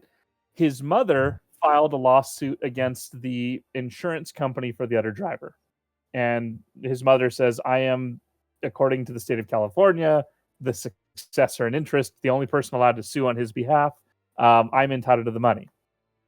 Understandable. The mother also was terminally ill with cancer. Just an aside. The girlfriend then crops up and she says, oh, I'm pregnant and my child is his child, which according to the statute, my child now has a superior right over the mother. Understandable. So the Mercury Insurance says, okay, well, we're only obliged to pay out $100,000 once. So we need to make sure we're paying $100,000 to the correct person. So if girlfriend is right and that is dead guy's kid, then we owe her the money. But if mom's right and it is not dead guy's kid, we owe mom the money. So why don't we do this? We, insurance company, will pay if you both submit to a DNA test. And if unborn baby is related to grandma, then obviously unborn baby is the child of dead guy, and therefore unborn child is the correct plaintiff. Grandma says, yeah, it sounds good to me. I'm willing to do it. Attorney for unborn child says, oh, like fucking hell, we're doing that. You can suck my, and he would not. Yeah, he would not agree to it. Grandmother died, and then he figured that was the end of it. Then the attorney thought he was going to be slick, so he decided not only to sue the driver and her insurance company, but he decided to sue both cities, Lakewood and Cerritos, and the apartment complex that did the modifications. So like 12 years ago, the driveways used to line up, and so you could make a left turn straight into the complex instead of having to make a U-turn. Yep. And like 11 years ago, the owner of the complex decided they wanted to redesign the driveways to add a little bit more parking and create what's called a right-in, right-out system, where you can only turn right to go into the complex, and you can only turn right to get out of the complex. So the attorney wanted to sue the apartment complex for having that configuration. They wanted to sue the city of Lakewood, where the accident happened in, and they wanted to sue the city of Cerritos, which is the city that owned the turn pocket where the van was making its U-turn. Okay. And thus we have a case. So, And you represented which city, if you're allowed to tell us? the city of Cerritos. Got it. You know what? Here, even better. We have the great power of the internet. No, yeah. Show you. Like you can post this in a chat or anything. It's just, to enunciate it assists on those who are listening to the show. I will screen share it for you. Ah, perfect. This is going to be useful for exactly us only. All right. So this is the spot right here. Yes. This is the turn pocket. So the guy came here, and then the lady was in this turn pocket. She was going to make a U-turn, and then she was. Oh my! That is oh god. Yeah. Yeah, I see. There's the only way that they can turn in. Yeah. So like 12 years ago, there used to be a driveway here, and then there was another driveway here, and then there was obviously this gate you could actually enter and exit from. This was also an entrance exit. Yeah. But what happened is when they redesigned it, they consolidated the driveway that was here with the driveway that was over here into this one. Driveway. They turned this into an exit only, and they turned that into an exit only. Mm-hmm. And so she has to make a U-turn and then take a right turn in here rather than just being able to turn straight left into the complex. Yep. Anyways, this median right here, this is my favorite part. This is the boundary line between the two cities. It's right fucking smack dab in the middle of that. So literally the pavement where you see the line right there. It's the northern side. Yep. Yeah. So the city of Cerritos owns the northern half, Lakewood owns the southern half, and the accident happened right here. This is the point of collision. Hello there. So Hello there. Hello there. Mr. Rico, do you have reach and stealth? What? Or am I thinking of another one of your friends, Eric? You might be thinking of my brothers, actually. Damn. We've been on a Halo Reach kick lately, and I'm thinking of Kamul. oh, you Damn are. You are.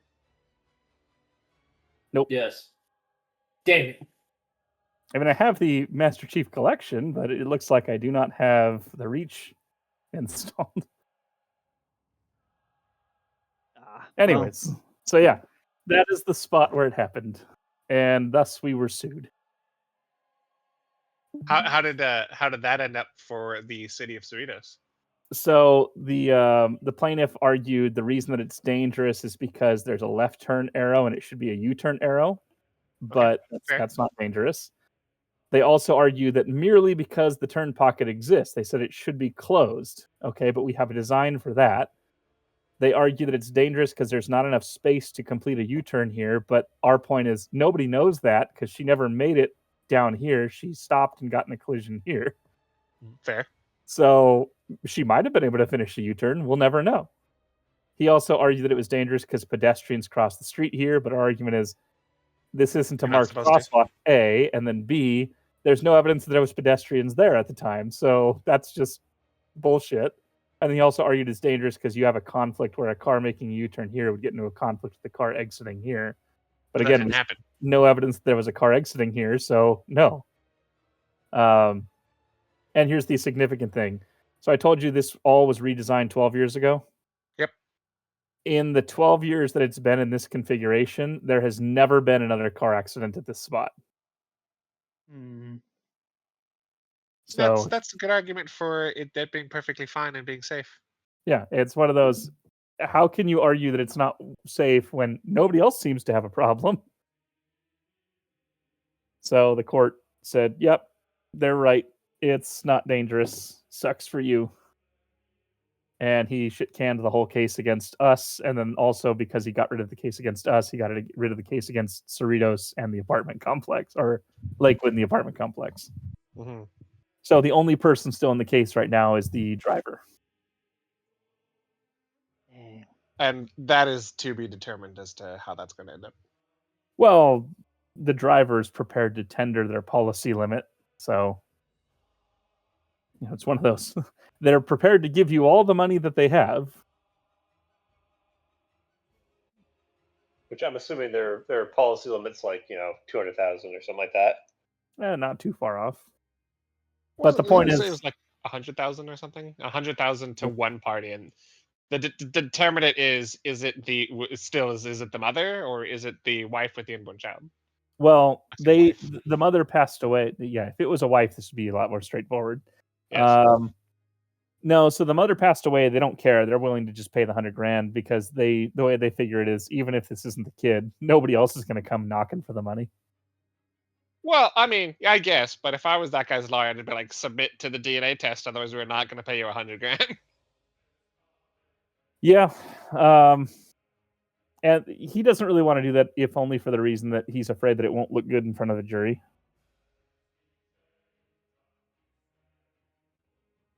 I So, guess. yeah. Yeah, I understand. I guess, yeah. If you have a jury, if this goes before a jury, there's no way that's going to look good.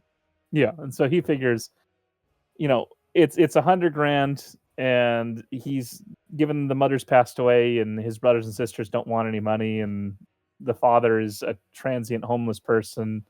That's Yeah. fine. So don't give him money. Yeah, there's nobody else in the world that's going to come and knock and saying, "Wait, hold on, that's my $100,000." So they're prepared to just pay it and get this case over and done with. Alrighty, well, moving And on. yeah, so Okay. that is what happened with that lawsuit. I was going to have to go to trial in September, and now I don't. Well, glad you don't have to. We could. I know, dude. It was a fucking all this week. I've just been riding that high where I was like, "Yeah, shit, dude. I should have to be doing trial prep, but now I don't." I yeah. thoroughly love the fact that the judge just took a look at it and just went, basically, are you retarded? Get out of here. I mean, this attorney he's to say he's an egotist is an understatement of the century. Well, I mean, clearly at the minimum he is, but it's just like, we can sue both cities and the apartment complex because I'll tell you why he's an egotist. All right, da. you ready to hear this? Yeah, go ahead. He demanded $25 million from the city of Cerritos. He demanded $30 million from the city of Lakewood. He demanded $10 million from the apartment complex. He demanded $5 million from the former owner of the apartment complex who sold it 8 years ago. And then he demanded $1 million from the driver who does not have $1 million. Yeah. So overall, he wanted $68 million for this case. Jeez. And here's a bit of morose math for those of you that care to know how it's done. I'll make this, we'll do a fun one. I'll make it personal. Eric, how much do you make a year? Oh boy, I feel like I'm about to get sat on like. sit down, Eric. Let me tell you how taxes work. Oh no, this isn't that conversation. How much do you make in a year? I think I make Definitely less than $24 million. Oh yes, definitely less than that. I think I make 75,000. 75K. All right. So the way this works, 75K is your annual take home. Let's get my calculator up. I will tell you how much the state of California says that you are worth. Okay, you are about 30 right now with a retirement age of 65. So that would be, you have 35 more years of work times 75K. Yippee. So that would be 2,625,000. As a hypothetical. 0, 0. And then with the lodestar multiplier for pain and suffering. On the low end, that's a ×2, so you'd be worth on the low end $5,250,000, and on the high end, $26 million. And this That's guy was pretty asking good. for It's way better than the world. That is what the state of California has declared that you are worth. Good job, Oh, Eric. that- Holy shit. I was like, you're doing pretty good. The entirety of France, Great Britain, and the United States decided that people were worth about $132 in 1918. So Yep. you're doing way better. Yep. Oh, but what was the conversion rate in 1918 dollars? I can look that up. 1918 inflation calculator. Yep. But yeah, it's literally your work life expectancy at your current rate of pay. So assuming you never get a raise or another promotion for the rest of your life, In 1919. times Well, 2 on the low end for if you're a shitty person, or times 10 on the high end if you're a, basically Mother Teresa. so $2,608 is the conversion. Is that Still pretty good. wait, hold on. That's from 1919. That's your Paris Accords or your Paris. Wait, hold on. That's the life of a human being is worth how much? In 1919, when they made Germany sign the Versailles Treaty, they said it was $132 per person, roughly, Okay. because they had like whatever trillion or however much. It's like if they did the math, and it came out to like $131 per person per casualty. Okay, so let's see. We are in the middle of a fight with zombies. Did we, Yeah, did but we yeah, wanna we get were back to talking it? about the worth of a human being. We're figuring out how much people are worth, Tommy. All right, so let's see. I That could would have be swore I removed this from my playlist last week too. yeah, that's actually pretty good. That exchange rate sucks ass. Well, anyways, it's a fun bit of math that we get to do as attorneys, and it's one of those. Oh yeah, you're not worth, or you're worth way more than you thought you would be. That's pretty. I mean, I'll take it. Yep. It's a little worrying though. It's like If anybody ever asks, Eric, you know what you're worth, and that is anywhere between $5 and $26 million. Does that make you feel better? when Withers asks me the question, how much is this life worth? For context, this guy worked part-time as a scrap metal processor, making $18 an hour. So what is that? $18 an hour, working 25 hours a week, times 52 weeks a year. He's making $23,400 times, let's see, he was 21, so 65, 44 years. He was worth 1 million and There's 220s in there. There is. oh shit. I just looked up. Yep. I'm just gonna quietly do this. Somebody's taking it. Yeah. So this kid was worth about economically $1 million. So the lodestar would be anywhere from 2 million to 10 million. Assuming he was Mother Teresa, which he certainly was not. Dang. Not even Mother Teresa. Well, I'm glad your case sorted out. No, yeah. Ugh, He the attorney is so pissed off at me that we have one other case together, and he's being a little asshole in that case. Oh. He served me with a bunch of super stupid, ridiculous stuff, and it was one of those where I'm just like, I know why you're doing this. You're doing it because you're pissed off that you lost the other one. Fine, go for it. Oh no, there's more. More, and they are coming. Yeah, two more guys. So what happened? The commoners took their turn. The one that was falling off of the barricade took a step back, was able to right themselves, and is retreating back towards the back of the barricade to get some fire bottles. The rest of them fell in unison and started stabbing the shit out of these zombies as they were Yeah, coming they did. down. They got two of them got them like square in the dome, and then the last one got like shoulder and arm. But the two zombies that got smacked in the dome, one of them just kind of looked up, uh, like once again indomitable in its undeath, and tried to grab the pitchfork out of one of the commoners' hands. The other one, doggedly, is still trying to beat down the walls of this barricade and make that attack. Schlab. That will hit. That is enough.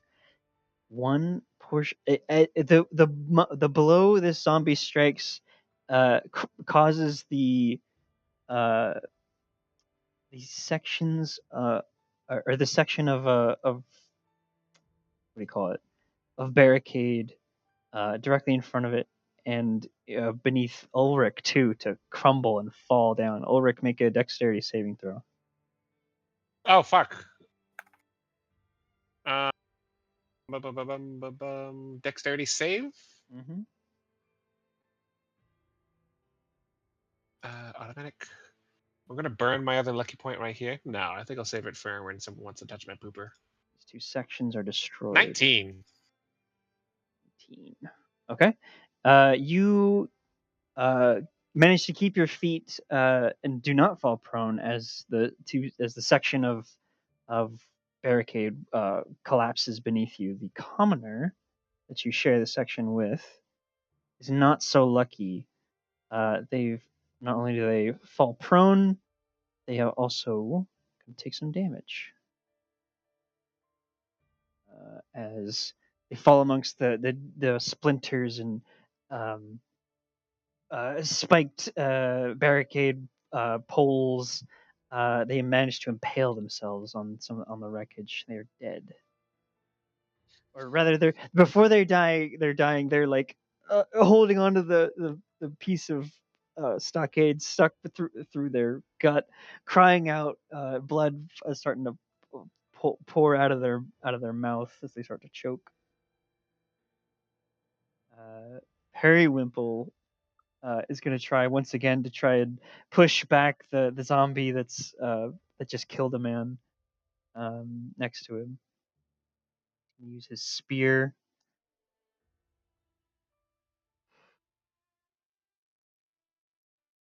With a 6, that is not going to hit. Man, That is a poor guy. very unfortunate one. Jeez, he does not have the rolls. I was hoping it'd be like the big doofy, like, oh, look at me, boss. Oh, Oh, no, real good. But he'll fuck a guy up, but he's not doing that second part. normally He's got the dopey strong man. He's got that down to a T. He's fucking. We need the strong part of the strong man. he's more focused right now with keeping the zombie away from him. So he's rather than using the spear as a point, he's using it to like help him push. So no damage this time, big dopey strong man, but he's holding off at least. Thorvald's turn. All right, this zombie, this one right here. Yes, still alive. That one is still alive. Yeah. This man's a fucking problem. He's got to go. So I am going to. Oh, this guy died? Yeah, the thing collapsed, and I didn't know he died from the collapse. I didn't realize he was a bitch. Okay, I'm gonna firebolt this man. Fucking this guy, like a swift fucking breeze knocked him over, dude, and he died. What a fucking cunt. I like. Okay, so it's a Did you range. not hear me explain how he fell on a spike? Basically. No, Yeah. sorry, I was reading some rules. Okay. So make a spell attack against the target. All right. So what am I rolling? This is a charisma. Spell attack. No, if you go to your combat, there should be a bunch of like spell attacks that are in there. Firebolt. There it is.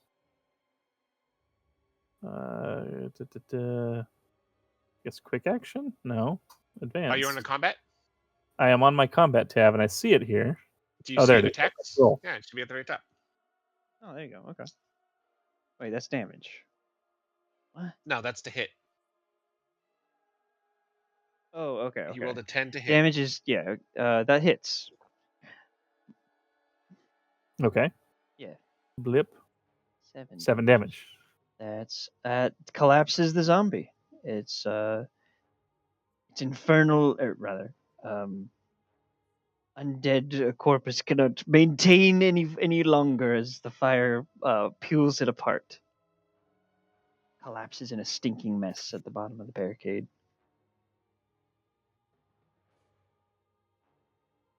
The Morning Lord's light burns the trash away like he belongs. I'll prophesize the as it range? is Ulrich's turn. Guiding bolt has a range of 120 feet. How far away is that guy? 115. He is well within my range. And by well, I mean barely. Okay, I'm going to... Oh my god, these guys... Really far away. Okay, I am going to use a meta magic point on a twin spell.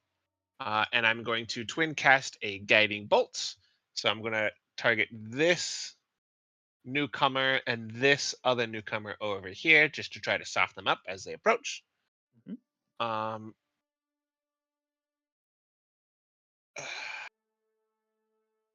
You all look fine here.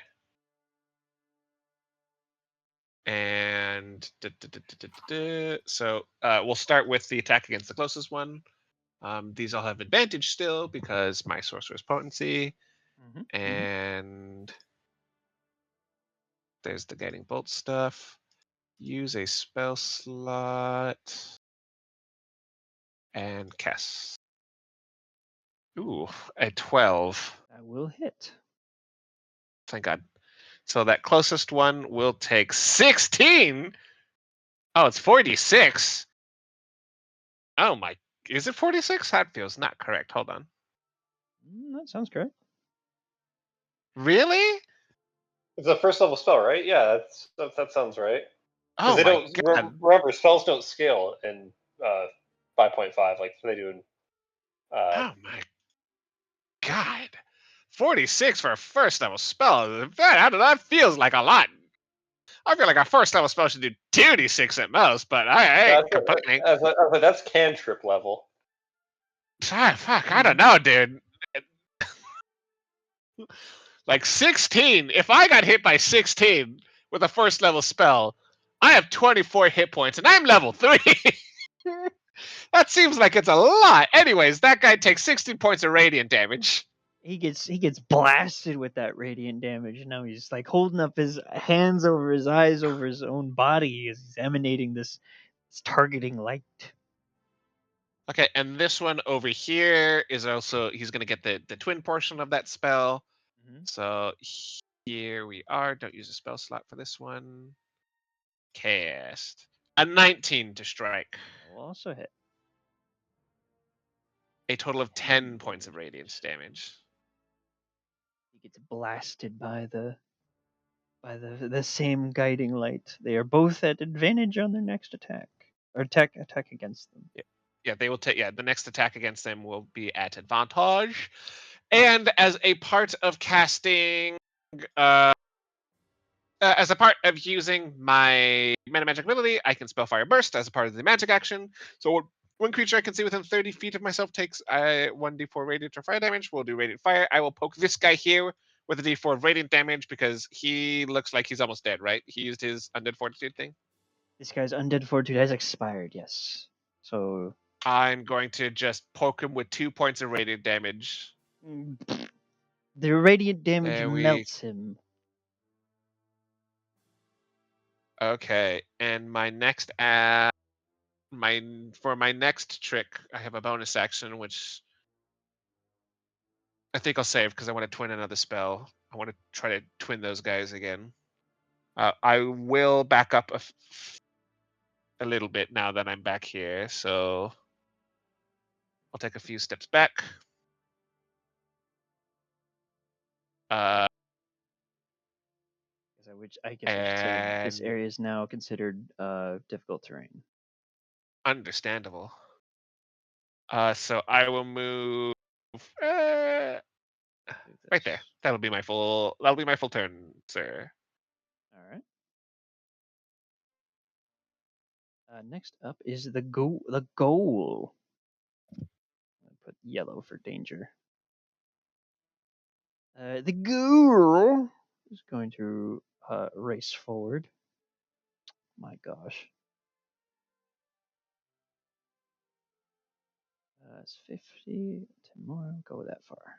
As it's sprinting forward, hungrily, looking at the barricade and those within. Zombie is kaput. It is one's turn. Get there and attack that. All right. You get the flanking bonus. Advantage.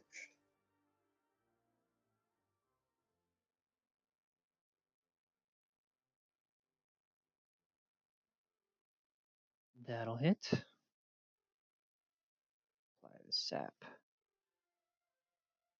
8 damages.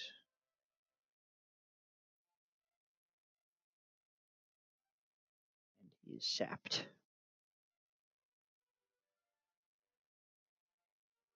And that's it. All right. Is this very own zombie? Let's see. No, I would prioritize Periwinkle. Trying to push back against the spear or bite at his or grab at his arm. The zombie will raise one of its fists to the young man and try to slam him. That will hit. Periwinkle takes 2 whole bludgeoning damages. The 11. Oh Is yes, disadvantaged because he's he is set. disadvantage. Is Periwinkle? Oh, yep. Periwinkle would avoid that then. Yep. There we go. No longer sapped. Thank you.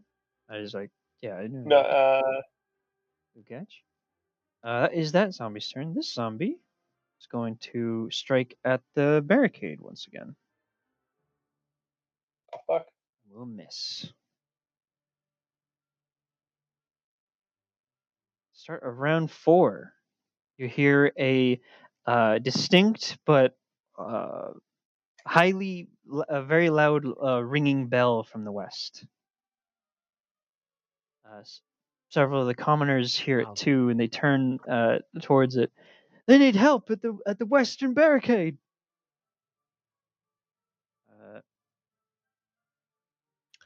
Wow. Fuck's sakes.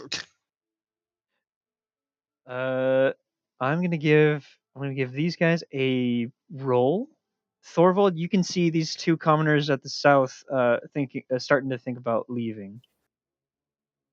Like they're looking at each other and like looking towards the west. Of all the fucking people to leave, the 2 guys holding that flank. I'm gonna say. Okay.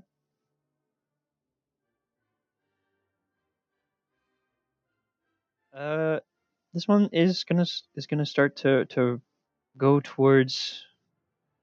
Spends their turn going towards the fire bottles. This one is gonna shout, "You've got this, right?" as they run away from the barricade towards the west.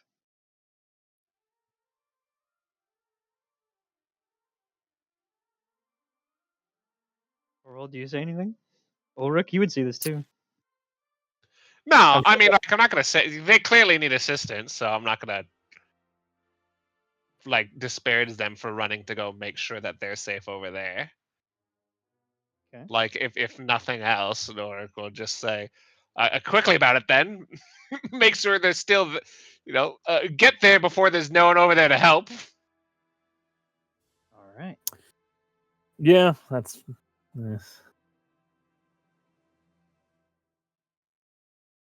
Cool. All right. Your last remaining commoner then is going to it's gonna they're gonna try and step around one and try to poke at this one zombie with their pitchfork too. Oh my god. That will hit, and they kind of just knock the zombie over. It'd be very funny if the zombie died from that.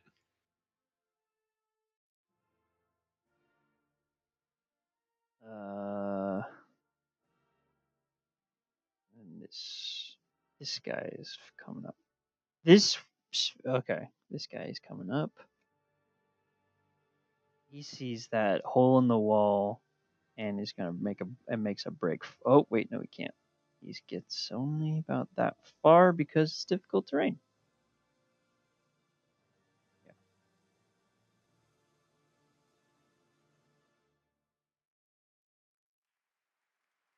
Zambi is going to step forward there, and then make it there as its full turn.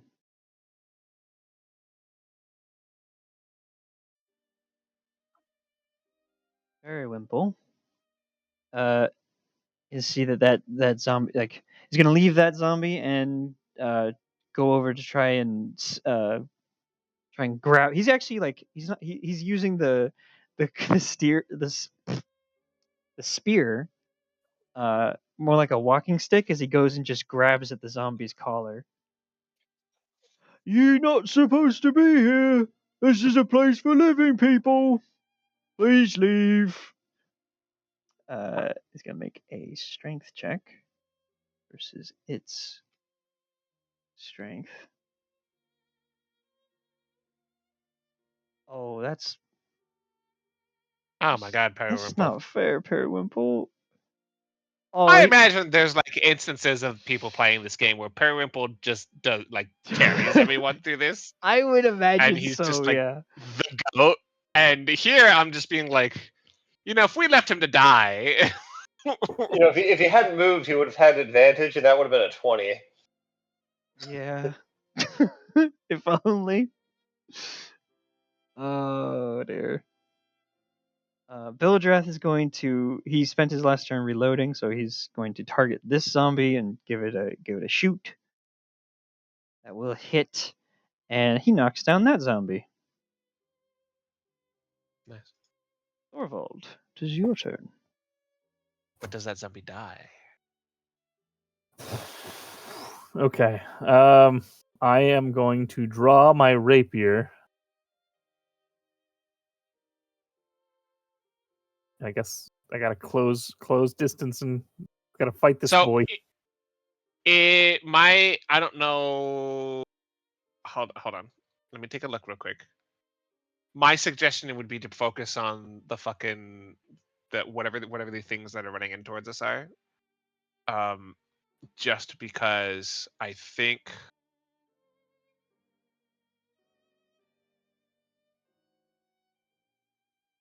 so they only have advantage on them until the end of my upcoming turn, and I go next. So you should take advantage of that advantage.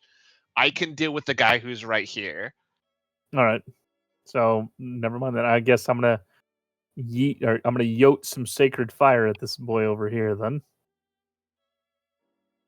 So let's see.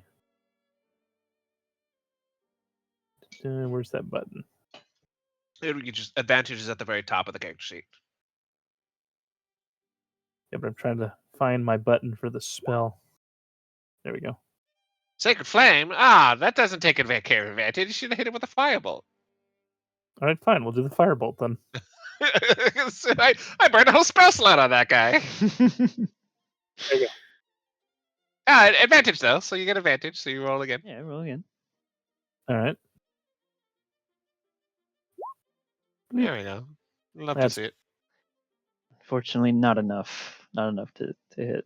He sees your firebolt coming, and is able to flatten himself against the walls of the surviving barricade as your firebolt flashes past and disappears into the mist.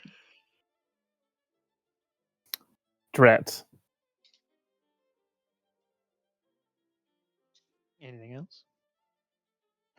No, I mean that's pretty much all I can do at this point. All right then, Ulrich. Okay, I'm going to. Sorry, is this one still standing, or did he use his fortitude, or It's any collapsed on the shit going on ground. with him? Okay, he's collapsed on the ground, but still. Okay, but he's not. Does he look I mean, back yeah, to being dead, or is he still animated? it looks back to being dead, though. It's like, what do you call it? If you want to take a closer look, I suppose you can definitely do that.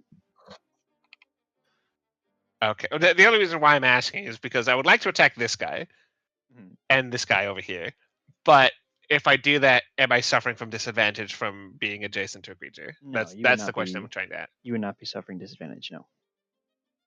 Okay, cool. So then I'm going to fire another guiding bolt out of those. We're gonna spend the rest of our resources using while you got 'em, boys. We will twin another spell, and we'll start with the closest one first. It's technically double advantage because I have advantage from my sorcerer's potency, and it's not the end of my turn, so guiding bolt's still doing its thing. Oh, that was I thought it expired at the start of your turn. No, at the end of my next turn. Okay, then yes, you still have here, I'll post it for you. advantage. You have advantage +2. Then. Yes, advantage +2. Oh boy, guys! First instance of +2. Oh, All wait, right, so wait. he is. This guy's not Yes. advantaged, but the far guy is still advantaged. No, they should both be because I hit them both.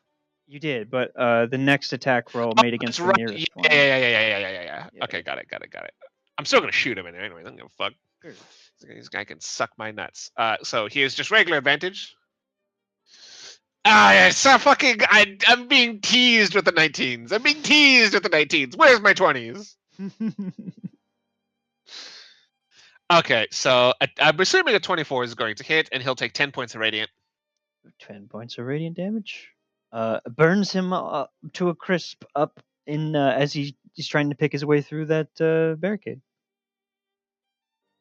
Okay, and then for the guy who's farther away, use the spell slots. So this will have a +2 on top of what the roll is, a total of a 21. That also hits. And he will take 12 points of radiant damage. Minus 12. Vanishes up in a puff of smoke as well as your holy spell is unmade it. Perfect. And then because I spent a sorcery points, I get a spellfire burst as a part of using this magic action. Both of these ones are collapsed onto the ground. Yeah. Oh, this guy's still just mucking about, isn't he? Yes. Oh shit, that guy's all the way over there. I will target that one with a D4 radiant damage. Okay. That Is he one within 30 feet of me? He should be within 30 is, feet, but right? he's on the other side of the barricade, so he does get. I'll give him 3/4 cover. It doesn't matter. It just does damage to him. Oh. I Okay. just have to be able to see him. One creature you can see within 30 feet takes a D4 fire or radiant damage of my choice. Oh. Okay. Well, cool. Yeah. Go ahead and roll your D4. I can also give temporary hit points. I mean, no one's been hit other than Juan Batista, but he already has temporary hit points. Yeah. It's Yep. So if we will just do 2 points of radiance damage to that one over there. He is damaged radiantly, and you can see him through the boards go. Ah! And then he Perfect. returns to his And that will be attack my full turn. animation as he's smacking the barricade. It is Juan Batista's turn.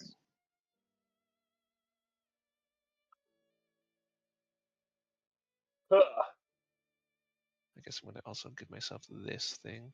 Unfortunately, it's just the 19 because I don't think I have advantage unless it's prone or something. It is prone. In any case, that is enough. That slays the zombie. It was regaining its strength, and you cut it. You cut that short. You guys. Sorry, how many Uh, rounds has it been? Sorry. That's This it. this is round 4. Okay, and I use it at this start, so I have 6 rounds left. Sorry, I'm just trying to keep track of my sorcerer's potency. I realize I should probably be doing that. Zombie is going to make another attack against this wall. No dice. 2 1s. It's just how I've been rolling today. It is what it is. Round 5. This commoner here is going to. Our one guy left. Well, you have Bildrath and Pennyworth too, or Periwinkle No, too. yeah, But... like the basic mooks though. Oh yeah. Just to him, can we just shout, just like, go help the other barricade? We've got this. You can. Shouting is free, or talking Yeah, is we'll free. shout him that. Like, assist the other barricade. We'll hold the line. This person will take a fire bottle and go run to the western barricade. At that. Woo. Very well. A Morning Lord will defend you. Get out of here. Commoners have fled. This zombie then treacherously stands up and attacks. It's gonna attack Ulrich, because yeah, it's kind of fussing Fuck. you before. He was definitely coming at me. Yeah. 17. A 17 will slam me. You are slammed, sir, for 4 slammery slews. I've been slammed. -4. But as he stands up, you can see his undead fortitude has left him. He's crumbling. Periwimple can see that this guy is not. Periwimple do literally fucking anything. Periwimple is going to take his spear, raise it over his head, and slam it down on the zombie's head. If he misses this zombie, also, it's gonna be so fucking funny. He- Oh my god, he did it! He smacks. He pulled it off. He did it. He buries this zombie in the dirt about 2 feet deep from one smack with the spear. Clearly, he accomplished this all by himself. He is the hero of the story. He just gives Thorvald a big goofy smile. It's like full of ugly teeth, but he looks very happy. In another life, Thorvald dreamed of doing something like this. It was in the context of fighting a dragon, but yeah. Bildrath seeing this is like, well done, lads. Don't get too cocky. There's still more of them out there. And he's going to sight down. He's going to shoot at the zombie. Doesn't he have to reload? He shot last time. Oh, did he? I thought he reloaded. Yeah. He will reload then. No, he shot last turn. Yeah. Yeah. This poor man in his old hands. He's got to reload on even turns, and he fires on odd turns. Gotcha. Wait, this is All right, round 5. so it's me then. This is count 7 at the top. Count 7 is because there's 7 combatants. Yeah, not the Oh. round. I usually have a round number like turn in here. counter. Yeah. Yeah. Let me go ahead and add that. All right. Well, on to other things. I'm gonna sacred flame this boy over here.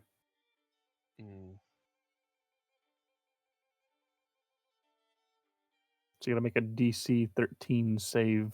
For sure. Mr. Zombino. Oh, look, he almost did it. In another life, he would have done it. He was so close. He was. Oh my! And an 8 as well. Yes. Jeez. Just gonna light that boy up. All of the sacred fire. The flame is sacreding all over this man. He can't handle it. We're at round 4. Use it. Yeah. So yeah, the Morning Lord's light hits this zombie particularly hard today. He knows he should have gone to church. Praise be the morning, Lord. Yeah. Anything else? No, I mean, there's not much else to do at this point. All right. Yeah, it's just clean up here. Okay, my turn. Hold on. I gotta remember how to do the fancy move.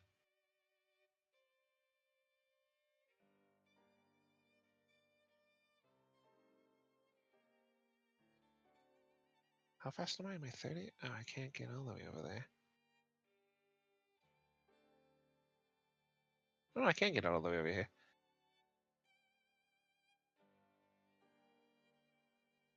No, stop.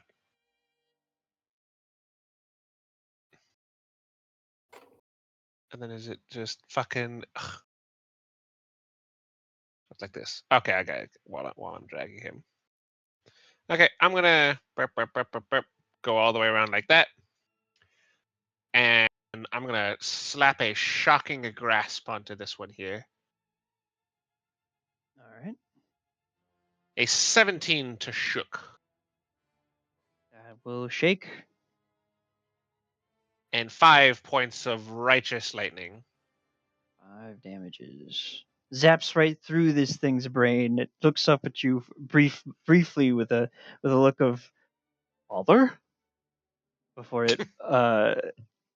it shakes its head violently to one side and once again returns to the mindless.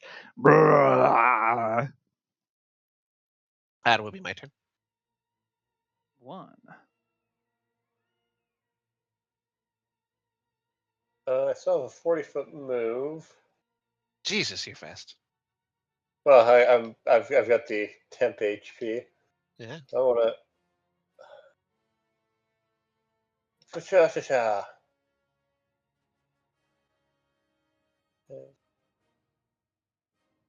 30. Okay, I think the 30. Okay, yeah. Okay, right there. And let's do it. Let's. Hold on, man. Put advantage on. Let's hit him.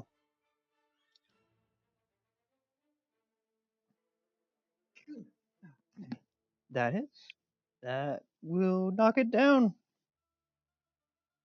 Zombie is reduced to a crumpled heap on the ground.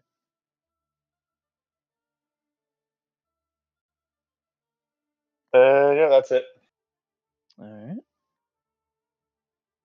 And that crumpled heap suddenly stands back up. You gods. Does it stand back up? It kind of like. So Does it- how would you? Does it provoke an attack of opportunity? Standing doesn't know. It does not. No. No, not anymore. Only moving out of a threatened space is what provokes it in 5th edition. Yeah. And having been threatened this way, it will swing its arms at you, Juan.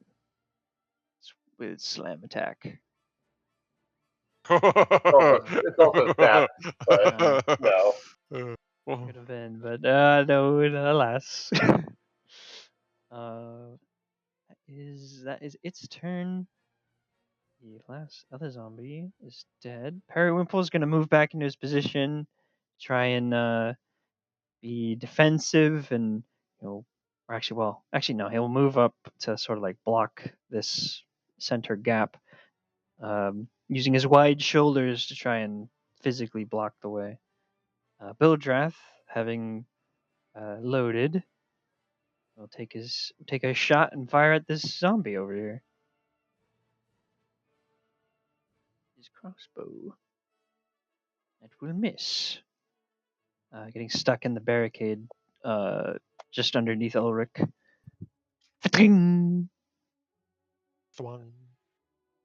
Thorvald's turn.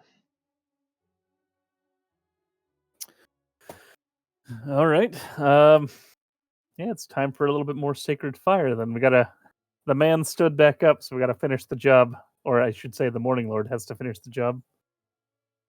So another little batch of some sacred fire. You gotta roll the DC 13. Oh yes. Ooh, Dexterity. that flame so sacred. Nope. Ah, fucking get his dick. Too sacred for Get his dick. me, says this zombie as he just gets the Morning Lord T-poses on him and he's exploded. And a 7.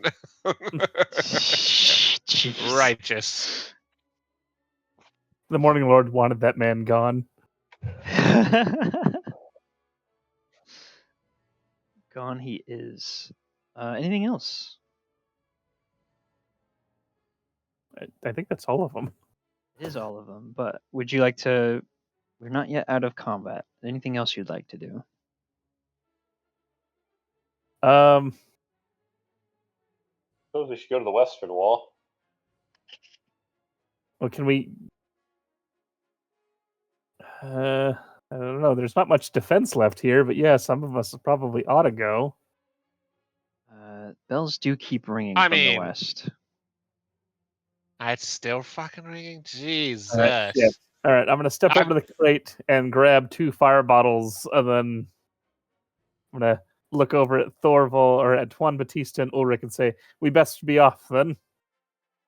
Do we see any more? I mean, a quick glance. Can we see any more in the fog? Make a perception check. I will do that just because I asked, and that's what I wanted to know. I think I'll use my last lucky point, so I like this perception check at advantage because this is kind of important. Last lucky point. And advantage with perception. Well, that made no difference, but okay. Dang. A 20 versus a 20, Eric. Pick your poison. I guess I'll give you that one with the 20. Wow, you're getting 19s the way I'm getting 1s today. I'll take the 19s are nice. It's basically confirmation that whatever I'm doing works. But I wish it was a 20. yeah. It'd make me feel so much better. It's like my fucking balls are being teased. You look out into the fog in this like short distance, and you can still see shapes shambling around in there.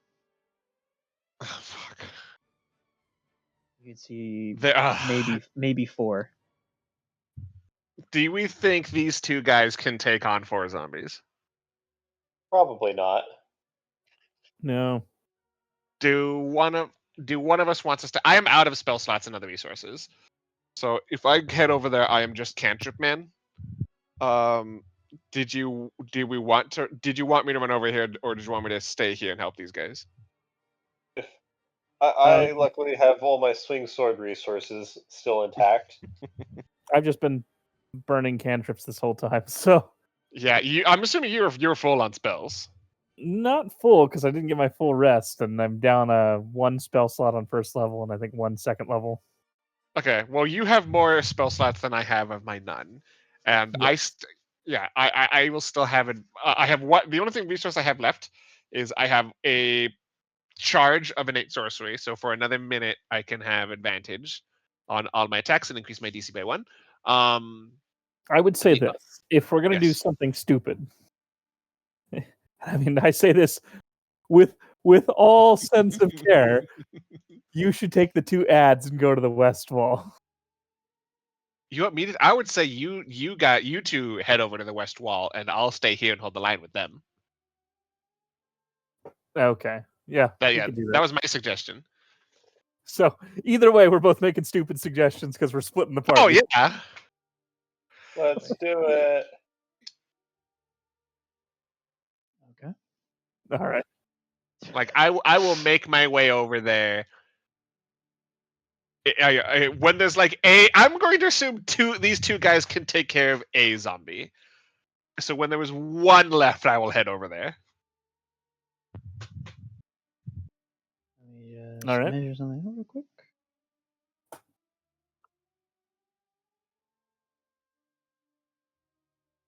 Hmm.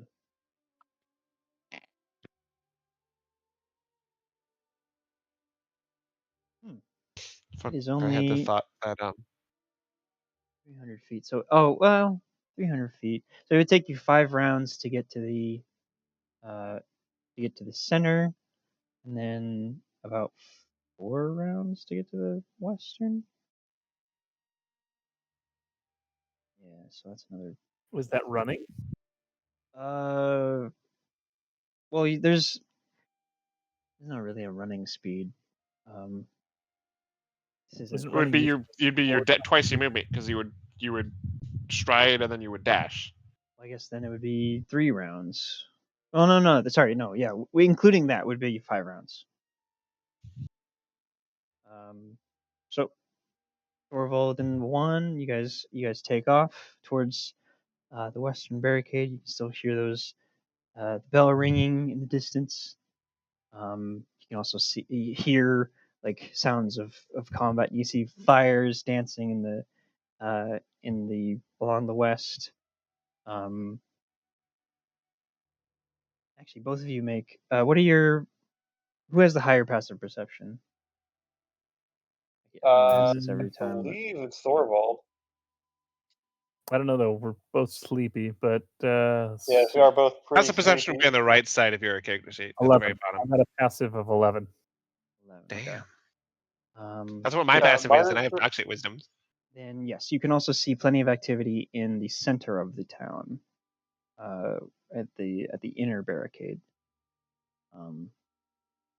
There's an inner barricade also. There's 2 layers of barricade. There was the outer walls, which outer barricades, which is what you're regarding, and there was a more Oh, okay. internal one, which is around the center of the town. So with that in mind, Thorvald and 1, you guys will start making your way downtown, literally. I'll just keep you over here for now. Down here. So you'll get in there at around 10.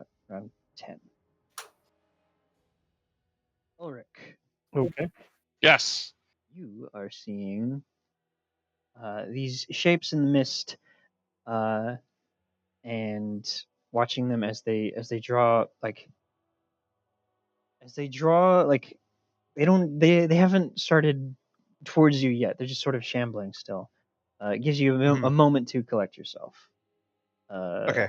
What's it? Bildrath will actually join you up on the barricade next to you here. I was negotiating like 3 pages. I guess I'll be right here. He kind of looks over at you, and there's a he still looks at you, none too pleased, but you can see there's a mark of respect in his eye after all this. Mhm. I don't do much more than give him a side glance out of the corner of my eye, and then I go back to staring out towards the shapes in the fog. Sounds good. You wait another several seconds. The tension growing as you listen out and watch, try to see some definite shape, but nothing. They avoid your attention. Thorvald and 1, you continue your race towards the west. You start to hear screams much closer than that western gate.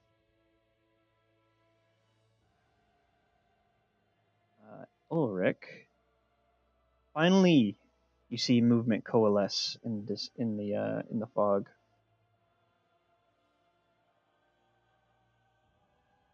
Two shapes approach. One of them, familiar, scampering close towards you, running at full tilt. Oops. I don't mean to stretch that icon. That is.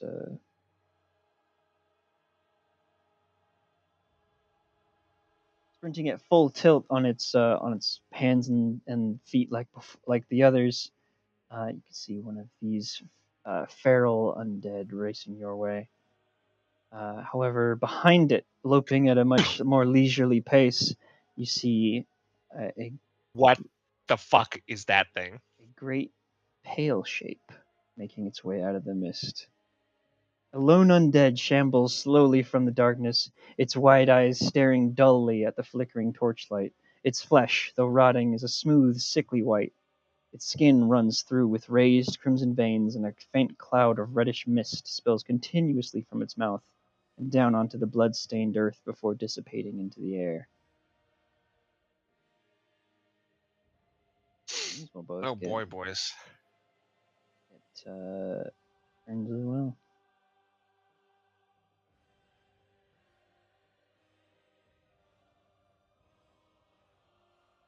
I closed wrong tab.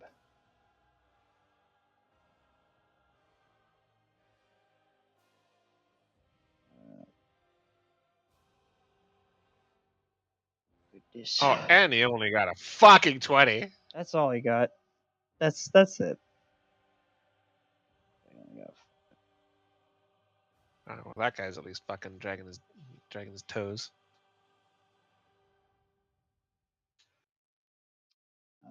round. The ghoul went. Periwimple is going to stay right where he is. Bildrath is going to shout, "Don't right know what that is, but you have it right. I'll take this one." He starts shooting at the ghoul with his crossbow. That is a miss. No, oh my dude, that was not the type to not hit things. Thorvald continues to run. You have 2 turns remaining. Ulrich, your Oh turn. boy. I'm gonna do my one move that I have. I'm gonna Sorcerer's Burst. It's gonna be everything. I guess I'm gonna target this one here. So I have 3 rounds left. I'll have 2 rounds after this, and then I'm gonna keep doing it. We will burst that boy. 22. That will hit. And I choose what type, right?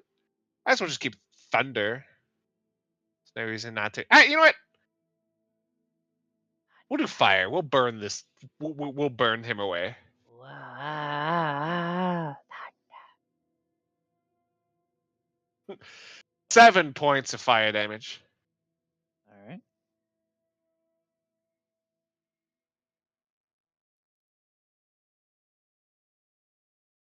Seven points. What? Okay. Sorry. Something just went crazy.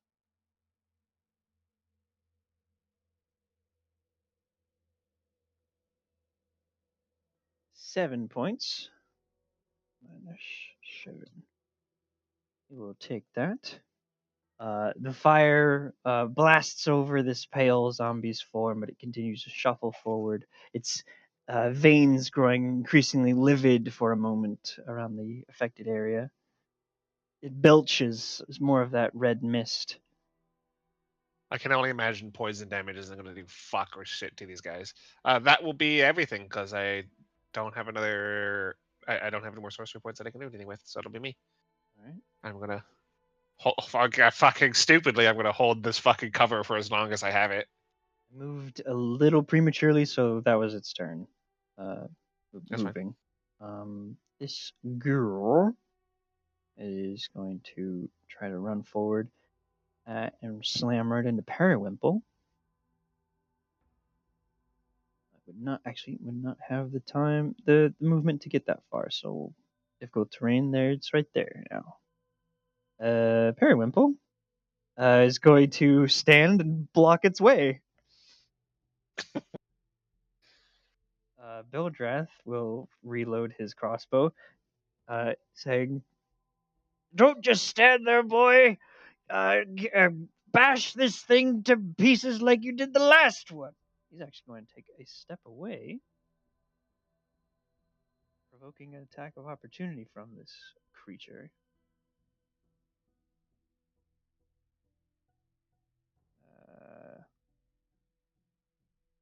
Will hit. Oh yeah. Catches Bildreth on the foot as he's stepping back on the barricade. He does get his his 3/4 cover, but it still hits him. Catches him on the ground. Catches him on the foot, slicing clean through his boot. Blood splashes across the undead's face. Cuts this man's foot almost in half with the sharp claws. And as he shrieks and falls to the ground, his body starts to tense up. He has to make a con save. He succeeds. Oh, he makes it. He collapses on the ground there, catching his breath, having brushed with death. He dropped his crossbow as well. Thorvald and Juan, you have 1 turn remaining. Shit.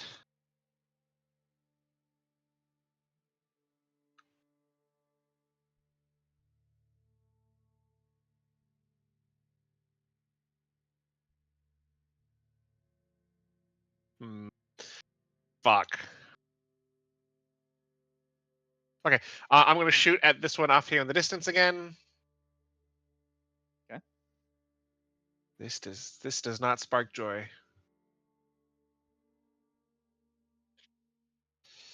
An 18. 18 does hit.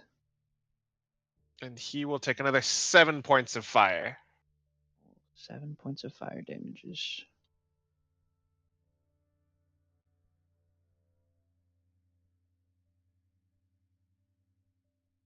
Okay. That fire burns away part of its flesh in another area, but it still continues to move towards you. Okay, I'm going to now Undaunted. back up. Okay.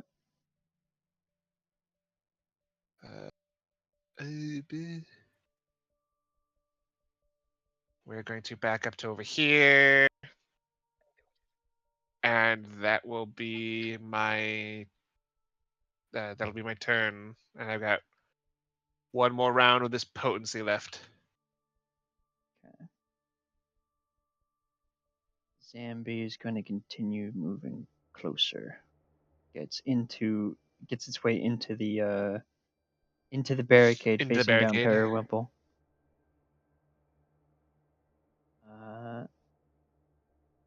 1 turn remaining. Both of you guys to get to your spot. The ghoul is going to step closer to Periwinkle and make its attack. I'm gonna try first to bite at him, which will miss.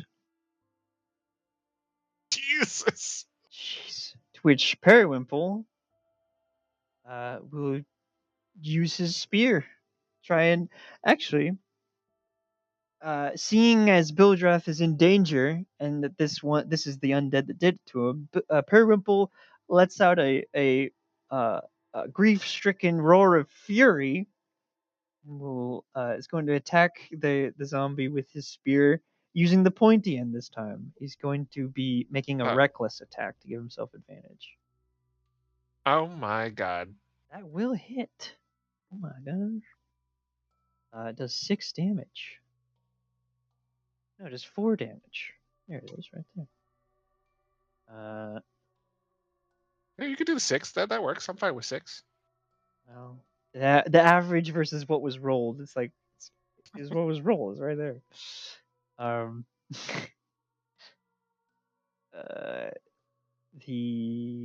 Periwinkle hits it, and that's it. Bildreth finishes reloading his crossbow and will get back to his feet. Stricken and catching his breath, as he stands up and takes aim at the at the ghoul. He's gonna make his shot. That will hit. Yeah, he meets Oh, it. thank Beats fuck. it. 5 more pips off this guy. He starts to reload again. Orvold and Juan, you will reach your destination at the end of this turn. Ulrich, it is your turn. I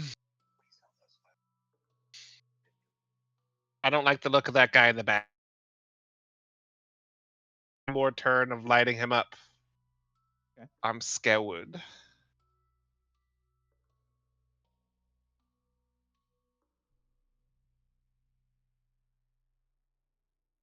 Anything else I can do? Not really. Yeah, fuck it. One more burst. A Oh. 22 to strike him, Eric. I am fucking on fire, but not as much as that guy. That's it. Ah, fuck. 2 points of fire. 2 more points of fire. He's taking it. This zombie, you're lighting it on fire, and like the fire's burning away off of its putrescent marble skin, almost as fast as you keep putting it on.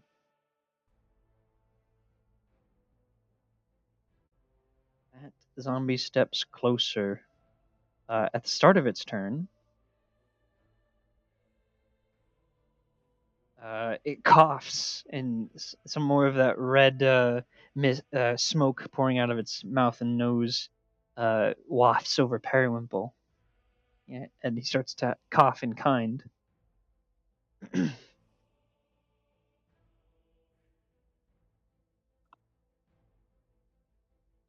He continues coughing and wheezing, and he says, "Oh, I don't feel so good." I don't feel so good, Mr. Stark. He doesn't. He is now poisoned. Oh, that's definitely not good. Until the start of its next turn. Wait, he's poisoned till the start of his next turn, or the Zamboni's next turn? No, sorry, until the start of the zombie's next turn. Okay, I was going like, that's the worst fucking ability ever. It's not very. If that's the case. Yeah, it doesn't. Okay, the its is not clear, but it is. I think it is the zombies. Yeah, That would make yes, that would make sense because otherwise it just doesn't do anything. Yeah.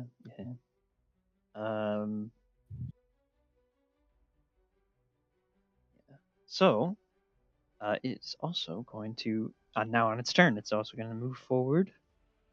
Up to Periwinkle, and he's going to try to slam him. He's going to try to slam him twice, Oh. even. Twice even. Oh 2 fuck, attacks. boys. Periwinkle gets bashed from one side, taking 4 points of bludgeoning and 6 points of necrotic. And another 10 damage from the second strike. Oh, this had And advantage this guy's too. made of hit points, right? Periwinkle is like, he's big. Like, he's not just tall, like he's a big, wide guy too. So these Yep. strikes are hitting him, and he's getting jostled, but he's definitely feeling it in his stomach. He's starting to, like, he's not looking too good, but he's still got plenty of fight left in him. There's still 2 fucking figures in the fog, dude. Jesus Christ. At this point,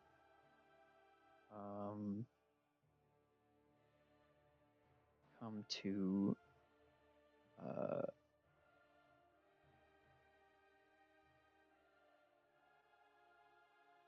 what's it? Blah, blah. Excuse me. Tom, Juan and Thorvald. I need to drag you guys in here. You can do that, right?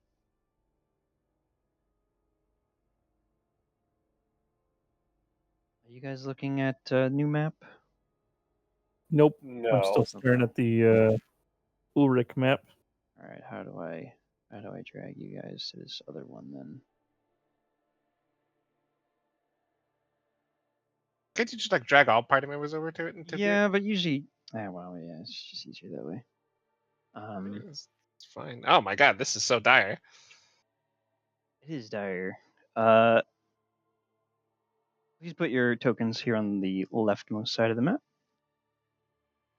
As you can see, the barricade has all but fallen in the center of the town as corpses litter the area,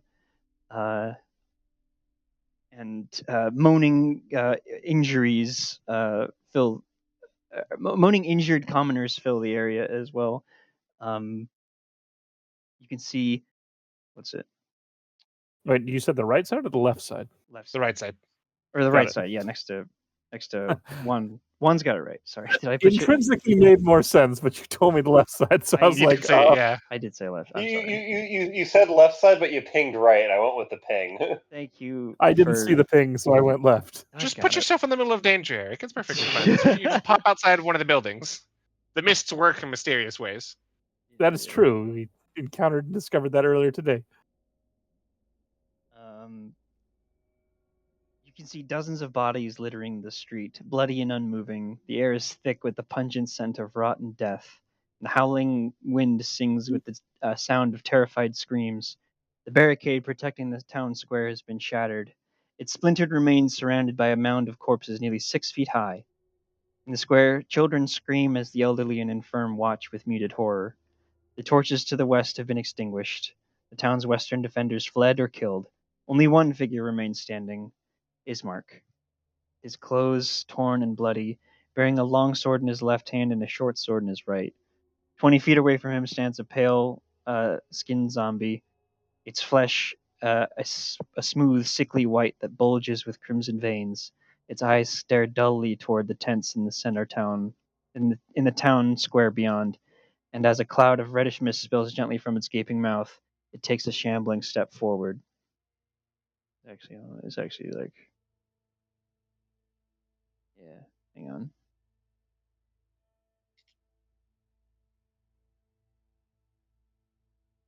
It's like here. Yeah, okay, there we go. I was about to say, I was like, 20 feet is Yeah. trying to figure out where this thing that I see is. All right. We will keep your initial initiative. Our initiative. Initiativo. Oh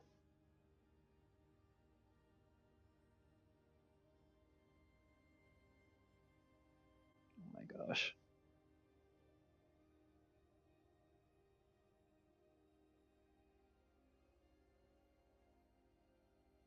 Uh,